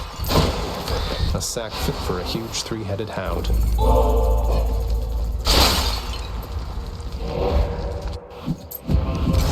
I can leave or explore more tunnels. The prince persuades the underworld. Thank you, boy. Time to go.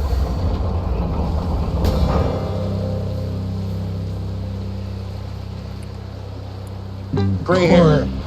How old are you? I'm 31 years old. Okay, by the time I was 40, I was gray. This is not what I'm conceding to my future being, all right? Hey, Corey, I look good with gray hair, okay? God, you look horrible.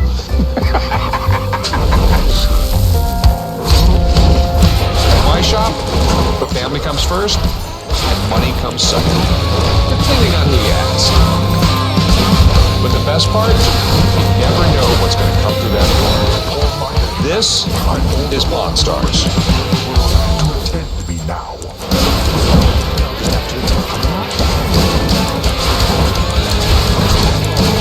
Hey, pretty good. Got a old car with my idea. Okay, you want to pull it around to the back and let me take a look at it? Let's see how I'll take care of This wasn't what I was thinking. What do we got? Got a 1966 shovelhead. First year of production. Yeah, man, these are cool. The whole vintage chopper thing, I mean, they're definitely in right now. So what can you tell me about it? Well, I've had it since 2003. We put it together in 2005. Did all the work yourself? Paint was by Scott Takes. I was always doing my build motorcycle like this, and I really don't ride it much. Okay, it's funny with these things, man. You build them, and then you kind of don't want to ride them because you're afraid you're going to mess them up. I have a 1966 FLH Harley Davidson. I've been a motorcycle nut for a long time. I like Harleys. I like old Harleys. They have all the class and the style to them. It's not like anything they build these days. I'm asking $25,000, and I would settle for $17,000. Got a thing about old 70s style choppers. I've got quite a few myself. Oh, you do? Yeah. This was always my favorite motor, and they only made them 4 years. Well, the shovel head, the trouble head motor is what they call it. It's got a history of just not being that good, man. When this motor was out, you would go to the Harley dealership, and they'd have little pans of kitty litter underneath the bikes. Oh, yeah. It's brand new. They're leakers. Absolutely. Vintage motorcycles have always been collectible, but lately Harleys from the 60s and 70s have been in high demand. This Harley's one of the coolest ones I've seen in a while, and I'm definitely interested in it. So what are you looking to do with it, man? I'd like to sell it. All right, what are you looking to get out of it? Well, I'd like to have $25,000. I'll tell you what, my man, that's a little rich for my blood. I'm not saying it's not worth it, but I got to make money on it. Let me have a friend of mine come down that builds these things and see what he thinks, all right? Okay. Hey, sounds fair. I certainly do not have a problem calling somebody in. Whether it's a car, it's a motorcycle, it's your house, or whatever it is, it's worth whatever somebody wants to pay for it. Despite having Hello. Hey, how's it going? Pretty good. I got some interesting things for you today. These are NBC silkscreen original posters. These are all 1960s, right? 67 to 68. Actually, I think the 60s is a little bit better than the 70s because the 70s got really cheesy and weird. Today I brought in 7 posters from the 1967-68 TV season. What I estimated their value at is about $3,700. And I would like to get at least 40% of that value. Imagine if I called the best you one Zaggy first. Poo. Got the Jerry Lewis Show. Jerry Lewis Show. That's how that Ironside. Raymond Burr. They made a remake of that in the 90s, I think. So Bonanza, that was like the longest running Western show on television. No, Gunsmoke was, actually. Little bringer of destruction. I Spy. To him. Bill Cosby's first major job. I was a terror. All of these are pretty cool. The 1960s was like the highlight of television. It was also a time where television stars were a lot bigger than they were today. Today you have 1,000 different shows on television right now. Back then you had the 3 networks, that was it. So these are very rare. They weren't as rare as you would think, okay? Because they would send these to different advertisers. They would hang them all on the wall and say, hey, we can get you commercials on these shows. And we have a really good relationship with NBC and things like that. So you want to sell these, I'm assuming? Yeah, I want to sell them. So you got 7 of them total. How much do you want for all of them? For all of them? $3,700. Expected. However, the illustrated. Yeah, we're way off. At one point, these were going for a lot more money. Then we ended up having the internet and these things started coming out of the woodwork.